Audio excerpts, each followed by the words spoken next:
안녕하십니까. 배종찬의 시사본부 시작합니다. 국민의힘이 어제 당협위원장 연석회의를 열어 한동훈 법무부 장관이 유력하게 거론된 비상대책위원장 인선을 논의했지만 결국 결론을 내지 못했습니다.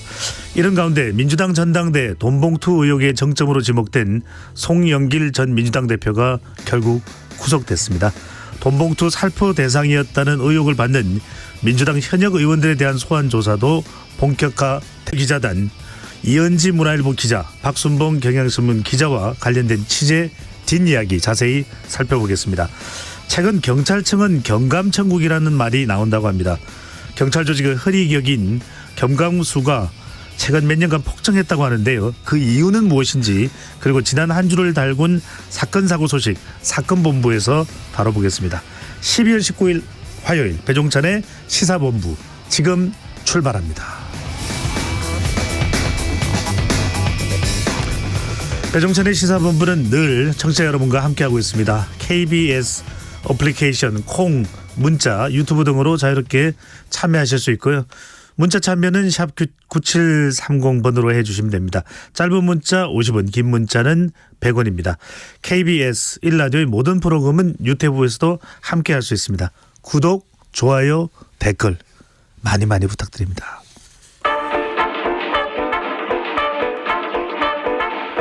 배종찬의 시사본부 한입뉴스. 오늘의 핵심 뉴스 한입에 정리하는 한입뉴스 시작합니다. 조현정 시사평론가 나오셨습니다. 어서 오십시오. 네, 안녕하세요. 네, 어제 처음으로 이제 한입뉴스 또 보도를 해주셨는데 네, 다들 잘 들었다는 청취자분들의 반응이에요. 그래도 거기서 또 좋게라도 봐주시려고 해주셔서 제가 감사드리고. 네. 어깨가 막중해집니다. 예. 네. 잘할게요. 뽕이 좀 올라온 것 같아요. 네. 자, 오늘도 뉴스가 많습니다.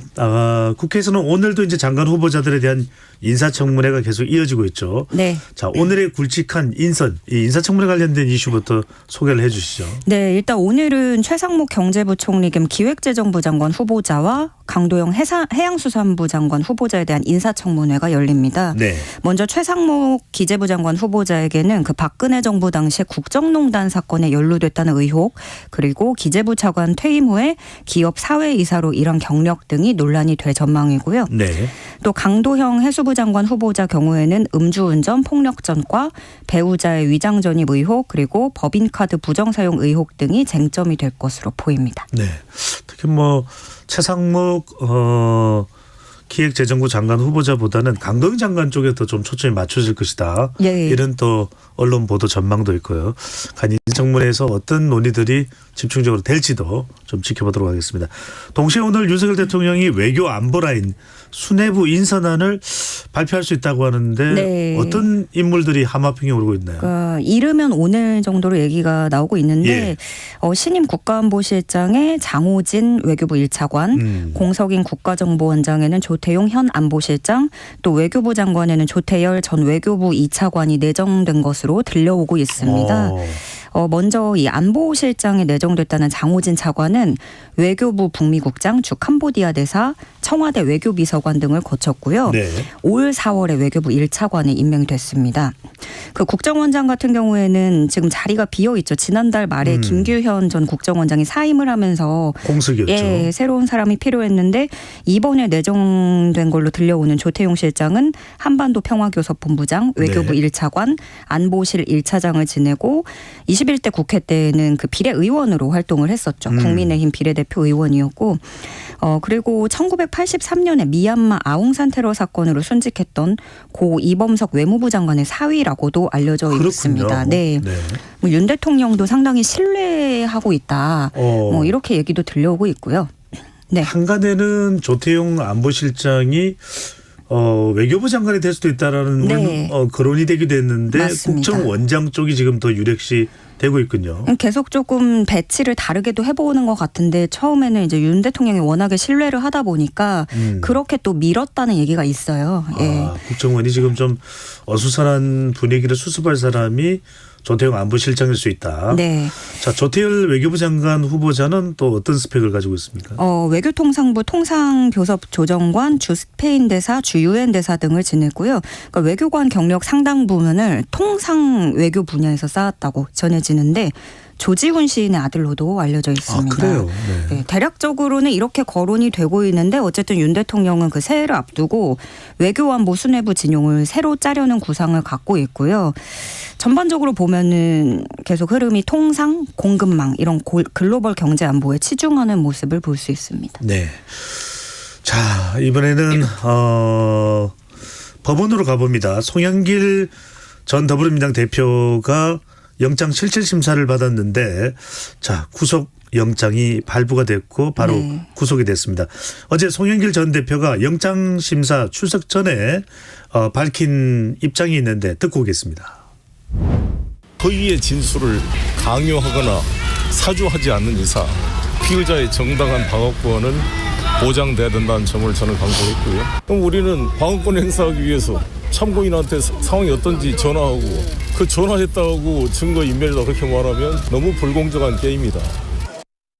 네, 검찰 수사 때는 침묵으로 일관했던 송영길 전 대표가 영장 실질 심사할 때는 상당히 소상히 본인의 입장을 밝혔다고 하는데 끝내 증거인멸 우려 등으로 구속이 됐네요. 네, 맞습니다. 이번 영장 발부 핵심이 바로 그겁니다. 증거인멸 우려였는데요. 그 검찰은 송 전 대표가 기존 휴대전화를 폐기하고 이른바 깡통폰을 제출했다라고 주장을 하면서 차명폰으로 수사 동향을 파악했던 정황 등을 들었습니다. 여기에 송 전 대표는 맞서면서 휴대전화는 프랑스 대학에서 제공했던 현지 전화를 입국하면서 바꾼 것뿐이다. 이렇게 반박을 했었는데 이제 법원의 판단이 중요했죠. 피의자 행위에 비춰서 이건 증거인멸의 염려가 있다라고 판단을 한 겁니다.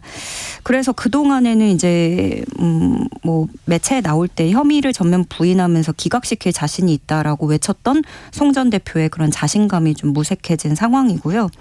법조계에서는 이번 일에 대해서 이 자신에 대한 수사를 마치 정치적 프레임 또 여론전으로 끌고 간 게 패착이었다라는 분석도 나오고 있습니다. 이번에 판결을 내린 유창훈 부장판사가요. 그 앞서 돈봉투 의혹과 관련한 인물들에 대한 재판을 담당을 해왔었습니다. 그 전에 이재명 대표에 대해서는 영장을 기각한 적도 있었는데 네. 그 당시에 보수 성향 단체들이 굉장히 이 유 부장판사를 비판하고 근조화안도 설치하고 지난번에 그랬었거든요. 구속영장 기각을 냈던 당사자가 바로 유창훈 판사죠. 네, 그런데 이번에 송 전 대표 구속영장이 발부되니까 분위기가 180도 바뀌어서 이제는 송 전 대표 지지자들이 서울구치소 앞에서 유 부장판사를 비판하고 나서는 그런 완전히 바뀐 그런 형국입니다. 어쨌든 간 송영길 전 대표로서는 정치적 치명상이 불가피해진 상황이죠. 그 수사가 진행되는 중이었지만 그럼에도 북콘서트를 진행하거나 이런 식으로 네. 어떤 정계 복귀를 타진하는 모습이었는데 신당 창당 이야기도 나올 정도였어요. 네, 그럼 시기적으로 총선을 너무 넉 달 앞둔 시점이기도 하고 그런데 그 24년 정치 인생이 최대 위기를 맞게 됐습니다. 5선이나 지냈었잖아요. 네. 한편 이번에 구속영장이 발부되면서 이 관련 수사도 커다란 탄력을 받게 될 전망인데요. 당장 송 전 대표로부터 돈봉투를 받은 것으로 의심되는 민주당 소속 의원 20여 명에 대한 줄 소환이 예상됩니다. 네. 민주당에도 상당한 타격과 총선을 앞두고 부담이 또 될 수밖에 없는 상황인데요. 자, 이 송영길 전 대표의 돈봉투 의혹 수사 도중에 검찰 수사를 받던 사업가가 숨진 채 발견이 된 사실이 뒤늦게 알려졌네요. 네, 송 전 대표 고등학교 후배로 알려진 A씨입니다. 지난 2020년 4월에 송 전 대표가 방문한 직후에 후원금을 낸 것으로 알려졌죠. 그 지난달에 검찰에서 참고인 조사를 받았고요. 그 뒤로 일주일이 채 되지 않아서 스스로 목숨을 끊은 것으로 뒤늦게 알려졌습니다. 이 송 전 대표는 검찰의 강압 수사가 이 A씨를 이렇게 만들었다라는 주장을 펼치고 있습니다. 송 전 대표는 검찰이 제 주변에 100여 명 넘는 사람을 압수수색하고 그 과정에서 사람이 죽기도 했다라고 강조를 했는데 반면에 검찰은 강압 수사는 없었다는 입장이고요. 참고인 조사였을 뿐 조사 과정에서 특별한 일은 없었다라고 반박했습니다. 그리고 또 그 이번 사건 핵심 피의자로 올라 있는 인물이죠. 무소속 윤관석 의원에 대해서 검찰이 징역 5년을 구형했습니다. 검찰은 윤 의원이 국회의원들에게 전달하려고 수수한 금품이 6천만 원으로 규모가 크고 이 사건이 당대표 경선 결과에 미친 영향도 상당하다고 주장하고 있습니다. 네. 자, 이번엔 국민의힘으로 가봅니다. 어제 이 소속 의원들 그리고 당협위원장 연석회의를 열었는데 가장 눈길을 끌었던 것은 바로 한동훈 장관이 비대위원장으로 이제 추대가 되느냐 여부인데 결국 결론을 못 내렸습니다. 네. 연석회의 어떤 이야기들이 오고 갔을까요? 이날 회의에 많은 사람들이 참가를 했어요. 현역 의원, 원외 당협위원장까지 해서 200여 명이었는데 이 자리에서 단연 가장 많이 오르내린 이름은 역시 한동훈 장관이었습니다. 네. 비대위원장으로 추대해야 된다라는 의견이 많았다고는 하지만 반대 의견도 만만치 않았던 것으로 전해지고 있는데요. 그러니까 이겁니다. 한동훈 비대위원장에 찬성을 하는 의견은 지금 아껴 쓸 때가 아니다. 그러니까 보석이라면 빨리 써야지 가용 자원을 모두 동원해야 되는 상황이다. 네. 급하다 이런 거고 반대 의견은 정치 경험이 전무하니 비대위원장보다는 선대위원장 쪽으로 가서 총선을 이끌어야 된다. 그리고 비대위원장 자리는 뭐 전략, 전술을 다 아는 사람이 와야 되는데 과연 그 역할을 할 수 있겠느냐라는 거고 특히 뭐 김건희 특검법이라든가 이런 거에 관해서 한 장관이 어떤 대응을 하든 다 이해 충돌로 비춰질 수 있다라는 우려도 일각에서 나온 것으로 전해졌습니다. 네.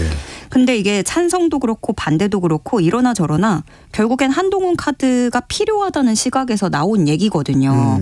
여기로 가야 된다 저기로 가야 된다 지금이다 아니다 이런 거니까요. 그래서 뭐 한 장관이 내년 총선에서 어쨌든 간에 역할을 해야 된다는 거에 대해서는 공감대를 형성한 것으로 보이고요. 네. 그럼에도 또 당 일각에서는 이 한동훈 대세론이 실제가 아니라 친윤계 의원들에 의해서 좀 만들어진 대세론이다라는 비판도 제기되고 있습니다. 그러니까 일찌감치 친윤계에서 한 장관을 띄워버린 거죠. 그래서 다른 쪽에서는 다른 의견을 또 개진할 수조차 없게 만들어버렸다. 이런 불만도 또 막 나오고 있다고 합니다. 네.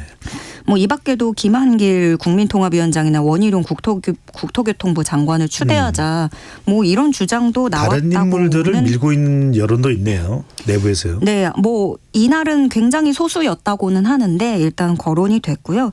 비대위원장 인선은 이르면 이번 주쯤 이루어질 수 있을 것으로 보입니다. 윤재호 국민의힘 원내대표 겸 당대표 권한대행도 지체할 이유가 없다.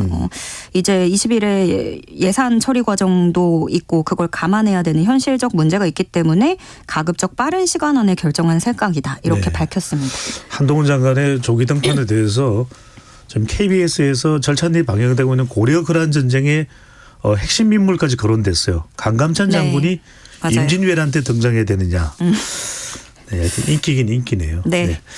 자, 윤석열 대통령 관련입니다. 윤석열 대통령이 검찰총장 시절을 받은 정직 2개월 징계를 취소해달라며 소송을 냈는데 항소심에서 승소했다고요? 네, 이게 1심에서는 윤 대통령이 패소를 했었죠. 네. 그러다가 이번에 판결이 뒤집힌 건데 2020년으로 거슬러 올라가면 그때 12월에 법무부가 윤석열 당시 검찰총장에 대해서 정직 2개월을 의결했었습니다.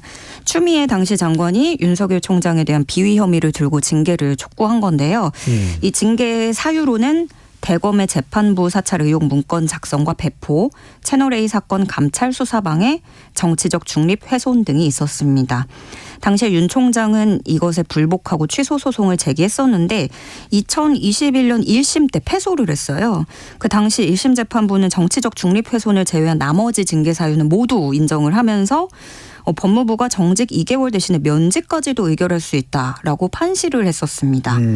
그렇게 지난해 4월쯤부터 항소심 변론 준비 절차가 시작이 됐고 이번에 항소심 결과가 나온 거죠. 예. 근데 기본적으로 고법에서 1심 뒤집히는 비율이 낮은 편이기도 하지만 법조계의 의견으로는 특히나 이런 행정소송 같은 경우는 흔치 않은 경우라고 얘기를 하고 있더라고요.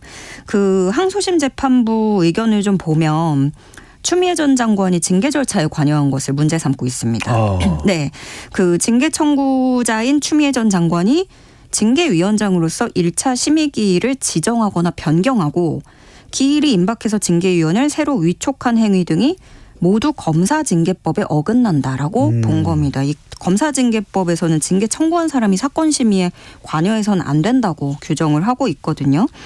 또 윤 대통령 방어권이 침해됐다는 점도 재판부가 언급을 했는데 징계위가 검사장 진술서를 인정 증거로 채용하고서도 윤 대통령의 증인신문 청구를 합리적인 이유 없이 기각했다라고 들고 있습니다. 뭐 어쨌든 징계 처분이 적법하다고 했던 1심 판결이 완전히 뒤집힌 거라서 정치권 안팎에서 여파를 받을 것으로 보입니다. 네.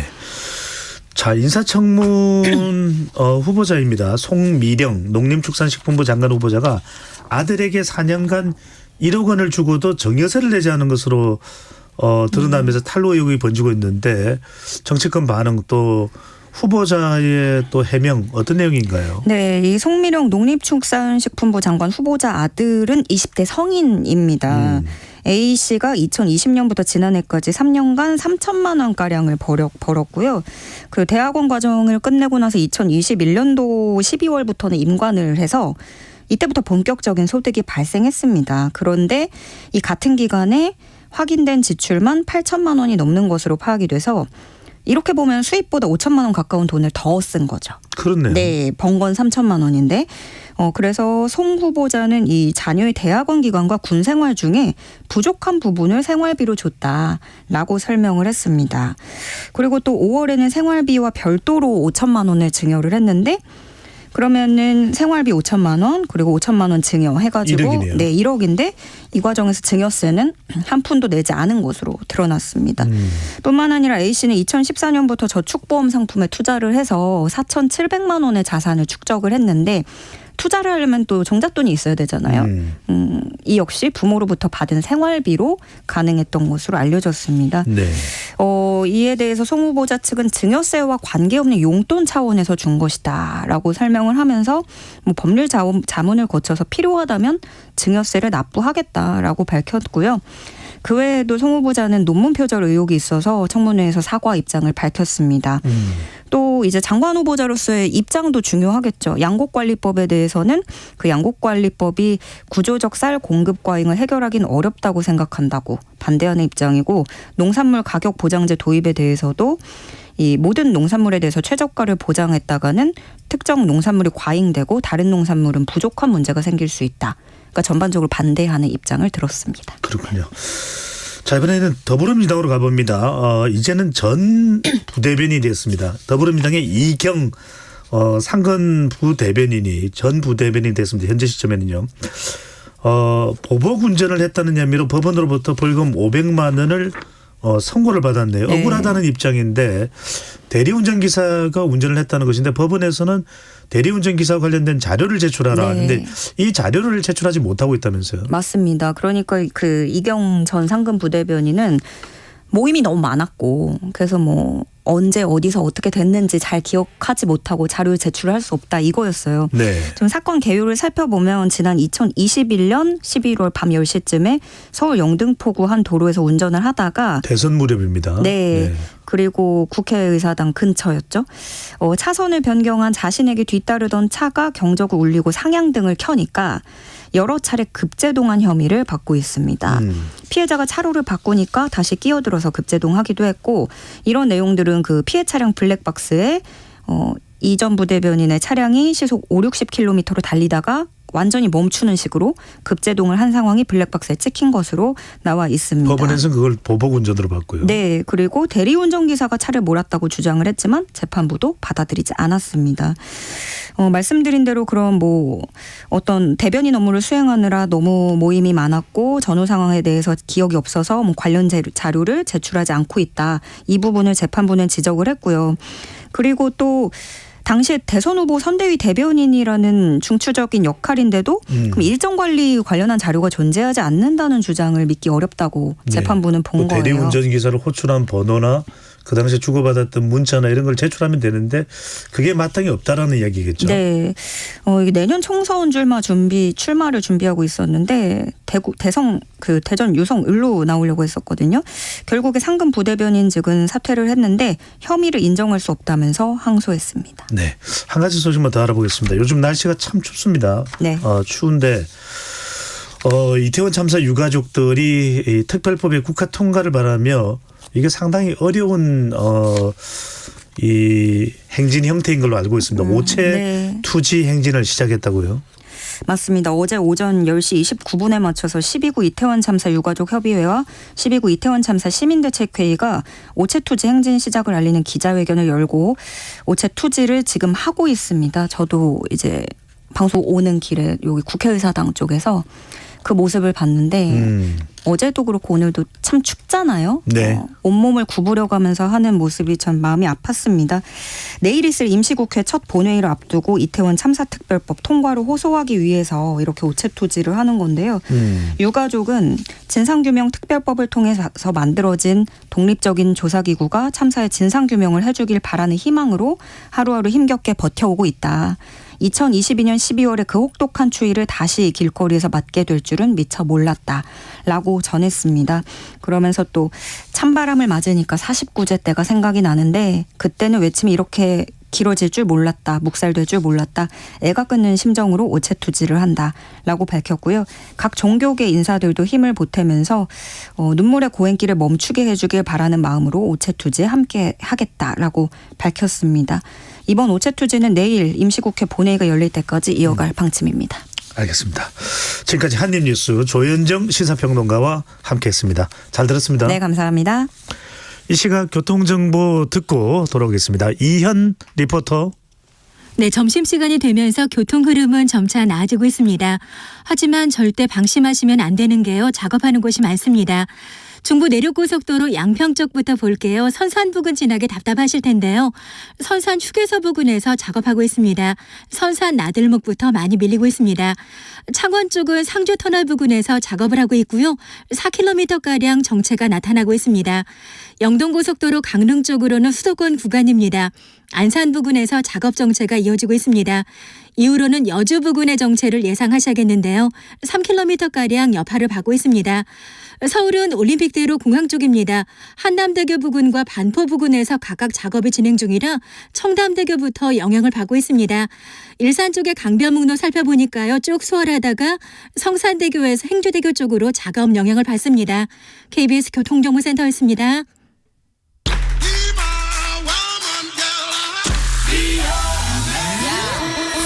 인터넷에서 화제가 된 뉴스를 다뤄보는 스트레이트 뉴스 파이터 시간입니다.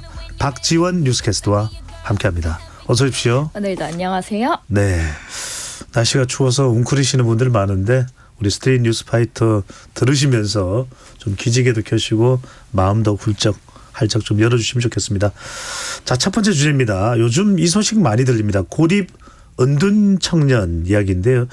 4명 중 3명은 대학 졸업 이상의 고립 은둔 청년 4명 중 3명은 대학 졸업 이상의 학력을 가진 것으로 나타났다고 하는데 대부분 취업 또 대인관계 실패 등 부정적 경험으로 고립 은둔을 시작한 계기가 됐다면서요. 먼저 이 개념부터 설명을 드리자면 네. 일반적으로 고립은 사회적인 관계가 현저하게 적은 경우고요. 은둔은 사회적인 관계가 거의 없을 뿐더러 외출 자체도 극히 드문 경우입니다. 7주에 걸쳐서 약 5만 명을 대상으로 고립과 은둔 경험이 있는 청년을 대상으로 온라인 실태 조사를 해봤더니요. 고립과 은둔의 위험군으로 분류된 응답자가 무려 반 이상이 넘었습니다. 56%였는데 이들의 삶 만족도는 3.7점으로 전체 평균이 6.7점인데 이거에 비해서는 거의 반 수준이죠. 현저하게 낮은 수준이었고요. 가장 큰 고립과 은둔 이유에 대해서는 취업 등 직업 관련 어려움이 가장 많았고 네. 그 다음이 대인관계의 어려움을 꼽았습니다. 3분의 2는 미래에 희망이 없다라고 인식을 하고 있더라고요. 그런데 문제는 고립과 은둔 기간이 길어질수록입니다. 그 기간이 길어질수록 더 힘들어지겠죠. 네, 그리고 극단적인 선택을 생각하는 비율도 더 증가한다라는 게 나타나고 있는데요. 이 10년 이상 고립과 은둔 생활을 한 청년은 89%가 극단적인 선택을 생각한 적이 있었고요. 무려 40%가 실제로 시도한 적이 있다라고 대답을 했습니다. 그런데 여기서 정말 의아했던 건 모두 학력은 대학을 졸업한 사람이 75%였고 고학력이에요. 맞습니다. 네. 그리고 심지어 대학원 이상 졸업한 자가 5.6%로 사실 고등교육을 받았다라고 하는 비율이 80%가 넘었던 거죠. 근데 이들도 계속 이러고 있기를 원하진 않을 거예요. 좀 박차고 나와서 좀 이렇게 계기가 필요한 것 같아요. 가족들과의 관계 뭐 이런 게 있을 텐데 뭔가 이걸 탈출하고 싶은 그런 마음도 있겠죠? 맞습니다. 응답자의 80% 이상은 은둔 그리고 고립 상태에서 벗어나길 원한다라고 대답을 해주셨어요. 절반 이상은 67%는 실제 일이나 공부, 취미생활처럼 탈고립 은둔을 시도한 적이 있었습니다. 네. 근데 하면 되는데 뭐가 문제예요? 그러니까 하면 되는데 아쉽게도 응답자 45%가 일상생활 복귀 시도를 했지만 다시 돌아왔다라는 점입니다. 일단 기간이 길어질수록 재고립, 은둔의 경험률도 다시 높아진다라는 게 비율이 더 높았고요. 재고립 이후로는 1순위가 외출할 돈이 부족해서 그래서 필요한 지원을 중복으로 묻는 질문에도 88%가 경제적인 지원을 1순위로 꼽았고 네. 2순위가 일 경험 지원이었습니다. 글쎄 누구나 더 짧은 기간이나마 그런 경험도 있을 거예요. 힘들 때 그래도 그럴 때를 잘 돌파할 수 있는 또 용기를 내시고 할 수 있다. 또 해낼 수 있습니다. 한번 해보죠. 자, 두 번째 주제입니다. 저출산 심각한 문제인데 자 이거 저는 어딘지 알고 있는데 애를 낳으면 1억을 주는 곳이 있다면서요. 주겠다고 약속을 한 곳이 있다면서요. 그 주인공 많은 분들이 궁금해하실 것 같은데요. 바로 인천시입니다. 지난 9월 통계청이 인구 동향을 봤는데 전국의 합계 출산율 0.7명 중에서도 인천시가 0.66명으로 역대 최저치를 기록을 했습니다. 이번에 안 되겠다 싶어서 발벗고 나선 건데요. 인천시가 그래서 1억 플러스 아이드림 정책을 발표를 했습니다. 인천에서 태어나는 모든 아동에게 18세까지 총 1억 원을 지원하는 와. 출생 정책입니다.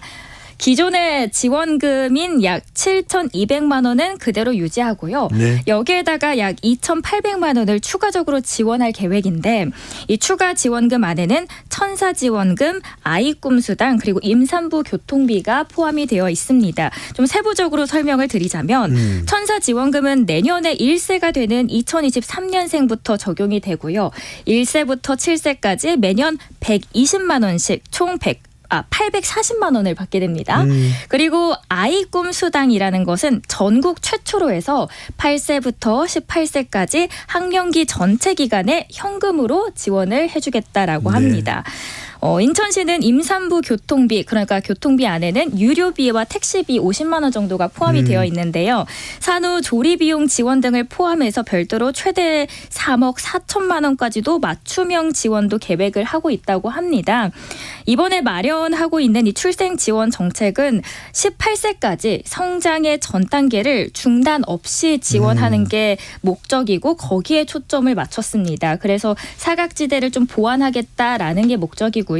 지금 인천도 인천이지만 사실 가장 출산율이 낮은 곳 하면 1등이 서울, 2등이 부산인 만큼 다른 지역의 정책적인 보완도 참고가 될 수 있을 것 같습니다. 네, 뭐 이제 시작입니다. 모든 총력을 지금 어떻게 하면은 출산율을 높일 수 있을 거에 다 투입해야 됩니다. 그렇죠. 대학 입시도 혁신해야 되고 육아나 또 이 출산의 모든 지원을 아끼지 말아야 될 것 같아요. 네, KBS가 앞장서겠습니다. 자, 세 번째 주제입니다. 최근 군인에게 바가지를 씌워 논란이 된 고깃집 사연이 전해져 분노를 사고 있는데요. 거꾸로 군 장병에게 곱빼기 서비스를 제공하는 한 중국집 사연이 전해졌다고요. 이거 칭찬 안 할 수가 없네요. 네, 칭찬 스티커 드려야 됩니다. 네. 14일에 사실 며칠 전에 온라인에서 화제가 됐던 일이었는데 짧게 설명을 드리자면 한 무한리필 고깃집에서 군장병에게 3천 원의 추가 요금을 받아온 사실이 알려져서 논란이 된 바가 있습니다. 해당 사실을 접한 누리꾼들은 군 장병만 차별을 하냐라는 댓글을 달면서 별점 테러를 매기기도 했고요. 이게 논란이 되자 해당 식당은 올해를 끝으로 폐업을 하게 된 것으로 알려졌는데 이번에는 정반대의 사연이 화제가 되고 있는 겁니다. SNS에서는 육군훈련소 대신 전해드립니다 라는 제목의 글이 올라온 겁니다. 강원도 철원의 한 중국집 메뉴판 사진과 함께 오히려 군인이면 메뉴 곱빼기 서비스를 주는 철원 맛집이라는 내용의 게시물이 올라왔습니다. 네. 눈에 띄는 거는 메뉴판에 적혀있는 이 문구인데요. 군인 그리고 학생의 경우에는 곱빼기 서비스 무료다라고 문구가 적혀 있는 겁니다. 그래서 이 게시물을 본 많은 누리꾼들은 해당 가게 인심에 박수를 보냈고요. 자신의 둘째 아들이 포천 군부대에서 근무하고 있다라고 한 누리꾼은 꼭 한번 방문하고 싶다, 고개 숙여서 감사드린다라는 댓글을 달았습니다. 네, 정말 칭찬드립니다. 이렇게 훌륭한 식당이 있다니까. 곱빼기 서비스니까 보통 서비스는 군만두거든요. 그렇죠. 군만두까지 나가지 않을까 생각이 듭니다. 자, 따뜻한 소식이고요. 근데 또 하나, 이게 또 분노를 일으키는 사례는 별로 소개시켜드리고 싶지 않은데, 칼국수 가게에 방문한 중년 여성 3명이 앞접시만 무려 16개를 사용을 했다면서요. 이해가 좀 안 되는데요. 온라인 커뮤니티에 아프니까 사장이 있다 전해진 사연입니다. 이날 중년의 여성 손님 3명이 글쓴이의 가게에 방문해서 각각 바지락 칼국수, 일반 칼국수, 들깨 칼국수 총 3개를 주문을 했습니다. 음식이 나오자 손님들은 앞접시를 요구했고요. 앞접시가 셀프였는데 글쓴이는 그럼에도 불구하고 직접 이 3개를 전해드렸다고 합니다. 잠시 후에 손님들은 국자를 달라고 또다시 요청을 했고요. 재차 불러서 앞접시를 다시 한번 요구를 했다고 해요. 음식을 조리하고 있던 글쓴이는 아무 말 없이 손님의 요구를 들어줬고, 이후에도 손님들은 국자와 앞접시를 한 번 더 요청을 한 거죠. 그래서 글쓴이는 이번에는 가져다 드리면서 앞접시는 사실 셀프입니다 라고 했더니 알겠다고 하셨지만, 이후에도 계속 불러서 물을 달라고 했고, 이런 과정에서 다른 손님 음식을 간신히 만들었다라고 토로를 했습니다. 문제는 글쓴이가 경악을 금치 못했던 건 이들이 계산을 하고 나간 뒤였습니다. 국자 2개, 각각 수저 3세트, 그리고 종이컵 6개, 앞접시는 무려 16개가 쌓여 있었습니다. 네. 탑처럼 말이죠. 글쓴이는 집에서도 이렇게 드시는지요? 이게 맞는 거냐? 아니면 제가 너무 예민하게 받아들이는 거냐라고 분통을 터뜨렸습니다. 누리꾼들도 진상이다, 한 젓가락씩 앞접시에 담아 먹었나, 칼국수집에서 앞접시를 저렇게 쓸 이유가 있나 등의 공분을 쌓고 있습니다. 네, 참 우리 네티즌의 이야기대로 역지사지, 입장을 바꿔놓고 생각을 해보면 어떨까 하는 생각이 드네요. 자, 오늘 말씀 여기까지 듣겠습니다. 지금까지 박지원 뉴스캐스터와 함께했습니다. 잘 들었습니다. 오늘도 힘내세요. 자, 여러분들이 좋아하는 오늘의 디저트송입니다. 9134님의 사연입니다. 세탁소를 하는데요. 그동안 바빠서 문에 문풍지를 못 붙였더니 바람이 술술 들어와서 춥더라고요. 내일 더 추워진다고 해서 오늘은 마음 먹고 문풍지를 발랐습니다. 다들 한파에 따뜻한 겨울 나시기를 바랍니다. 배종찬의 시사본부도 문풍지가 되겠습니다. 사연 보내주신 9134님께는 따뜻한 커피 쿠폰 보내드릴게요.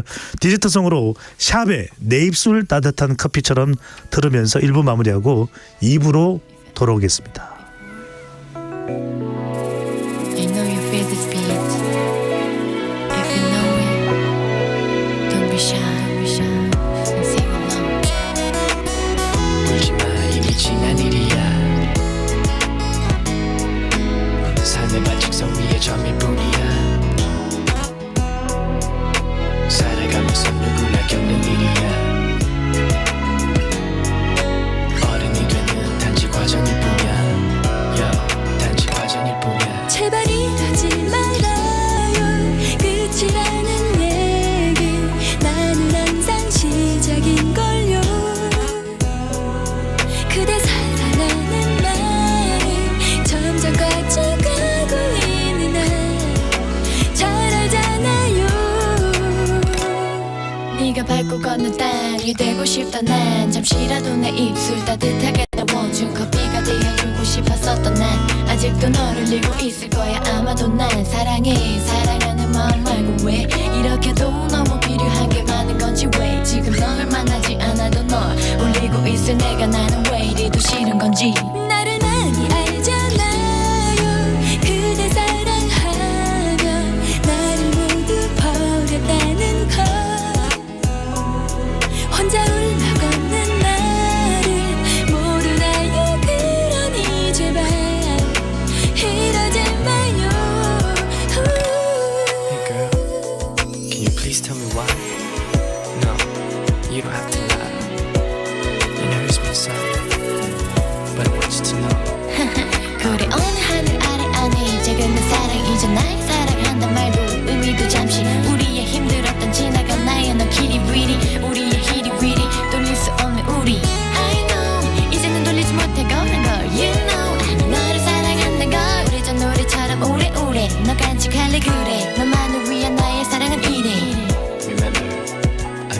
난 하지만 행복해 이제 넌 잘할 수 있을 테니까 연습이 힘들었던 만큼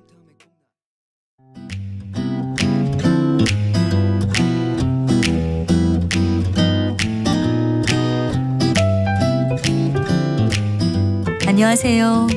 바른말 고운말입니다. 깔끔하고 맛이 있어 보이는 음식을 보고 흔히 맛깔스럽다 또는 맛깔나다라고 표현합니다. 맛깔스럽다와 맛깔나다는 입에 당길 만큼 음식의 맛이 좋다라는 뜻의 형용사인데요. 맛깔은 명사 맛 뒤에 전미사 깔이부터 만들어진 단어입니다. 이렇게 깔이라는 전미사는 몇몇 명사 뒤에 붙어서 상태 또는 바탕의 뜻을 더하는데요. 빛깔, 성깔, 색깔, 때깔, 택깔 같은 표현에서 볼 수 있습니다.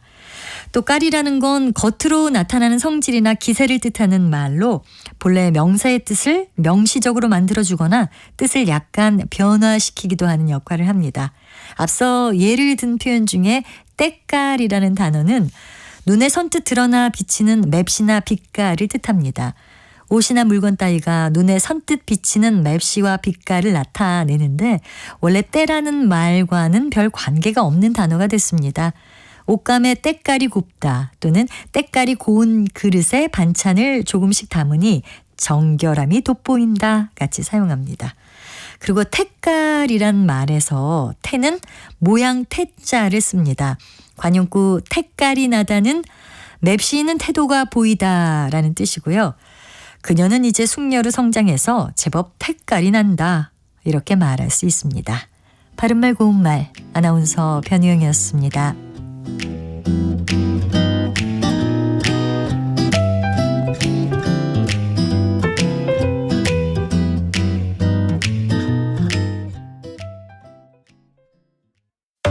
상대 얘기 중에서도 맞는 얘기가 있잖아요. 그러면 예, 거기까지 동감이 이루어졌으니까 그럼 또 요 다음 가시죠. 무슨 정반합 이렇게 가야 되거든요. 이기고 지는 걸 떠나서 좋은 결론을 도출해내셨으면 좋겠어요. 선 넘지 않는 그런 토론. 별로 의미는 없을 것 같아도 그래도 그런 자리가 자꾸 있어야 뭐가 변화가 있을 것 같아요. 그렇게 하다가 보면 뭐라도 뭐 하나 얻어 걸리는 게 있겠죠. 시민논객 여러분을 기다립니다. 평일 저녁 7시 20분 KBS 열린 토론.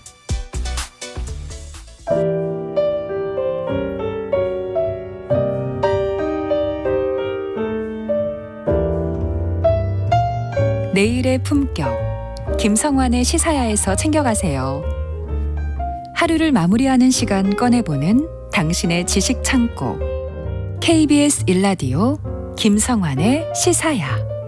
평일 밤 10시 5분 여러분을 찾아갑니다.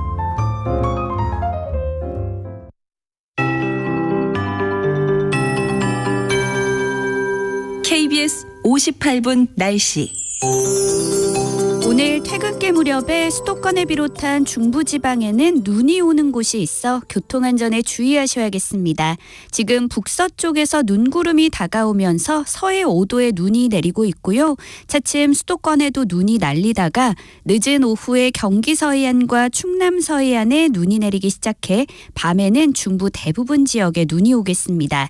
예상 적설량은 충남 서해안이 5에서 10cm, 충남 중북부 내륙과 서해 5도는 2에서 7cm, 인천과 경기 남서부, 그 밖에 충청도는 1에서 5cm, 서울과 경기 북부, 강원 내륙과 산지는 1에서 3cm 정도입니다. 눈이나 비 소식이 없는 강원 영동과 경상도 해안 지역에는 건조주의보가 이어지고 있어 불조심하셔야겠습니다. 오늘 낮 기온은 서울 2도, 대전 3도, 강릉, 광주 5도, 부산 8도 등으로 어제보다 2도에서 8도 정도 높아 중부지방도 오늘은 낮 기온이 영상권을 회복하겠는데요. 하지만 내일부터는 더 강력한 북극의 찬 공기가 밀려 내려오면서 내일 서울의 낮 기온 영하 5도에 머물겠고요. 모레 목요일 아침에는 서울이 영하 15도, 대구 영하 9도까지 떨어질 전망입니다. 현재 서울의 기온은 영하 0.8도입니다. 송소진입니다.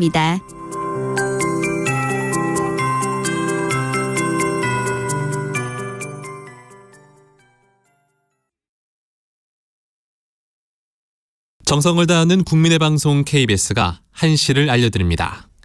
AM 711kHz, FM 97.3MHz, KBS 일라디오입니다. HLKA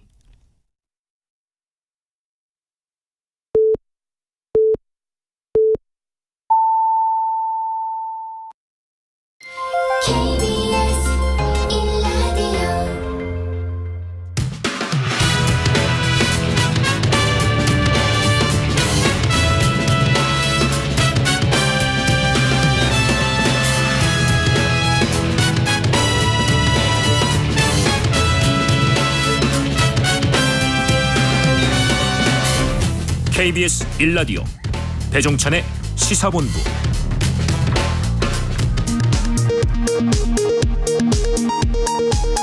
이 시각 라디오 정보센터 뉴스입니다. 윤석열 대통령이 검찰총장 시절 받은 정직 2개월 징계를 취소해달라며 법무부 장관을 상대로 낸 소송 항소심에서 1심을 뒤집고 징계 취소 판결이 나왔습니다. 민주당 전당대회 돈봉투 살포 의혹을 받는 송영길 전 민주당 대표가 구속됐습니다. 송 전 대표는 혐의를 강하게 부인해왔습니다. 백현동 개발 비리 의혹에 대한 수사 무마 의혹을 수사하는 검찰이 고검장 출신 임정혁 변호사와 경찰총경 출신 곽정기 변호사에 대해 사전 구속영장을 청구했습니다. 임 전 고검장과 곽 전 총경은 정당한 변론 활동이었다며 혐의를 부인해왔습니다. 윤석열 대통령은 북한 정권의 도발이 스스로에게 더 큰 고통으로 돌아올 것이라고 경고했습니다. 더불어민주당 홍익표 원내대표는 윤석열 정부의 안보 무능과 무대책이 매우 걱정스럽다고 비판했습니다. 국방부는 오늘부터 한미일 3국이 북한의 미사일 경보 정보를 실시간으로 공유한다고 밝혔습니다. 지금까지 라디오 정보센터 뉴스 정한나였습니다.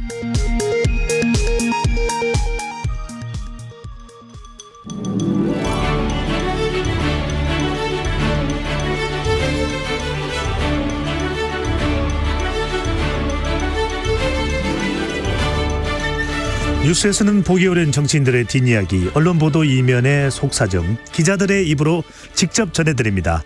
불사조 기자단, 문화일보 이현지 기자, 경향신문 박순봉 기자 두 분과 함께합니다. 어서 오십시오. 안녕하세요. 네.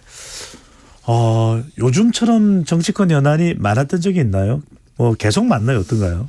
제가 한 거의 10년 가까이 정치부 쭉 이제 중간에 뭐 빠진 기간도 있는데 쭉 지켜봤었는데 지금이 제일 복잡한 것 같아요. 그러니까 물론 엄청 큰 일들은 있었거든요. 뭐 예를 들어서 박근혜 전 대통령 탄핵 이런 거야 굉장히 더 큰 일이라고 할 수는 있는데 지금은 산발적으로 많아요. 그러니까 여기저기서 움직임이 막 복닥복닥하다라고 할까요? 신당 움직임도 여기저기서 여야에서 동시에 있고 세력들도 좀 복닥복닥하고 여권도 굉장히 좀 복잡하고 이런 상황들은 못 본 것 같습니다. 그렇군요. 막 뉴스가 쏟아지는 요즘이군요. 총선이 진짜 가까워 왔구나가 실감이 되는 것 같아요. 이럴 때 뭐 언론사에서는 일도 많고 하니까 취재거리도 많고 하니까 보너스가 나오나요? 전혀 나오지 않습니다. 네. 네. 괜히 여쭤봤네요. 네. 자, 지금 정치권에서는 가장 주목받는 인물은 한동훈 장관입니다. 어제 국민의힘이 연석회의를 열었지만 결론을 내리지 못했는데 일단 연석회의 상황 어떻게 이 이야기들이 오고 갔나요?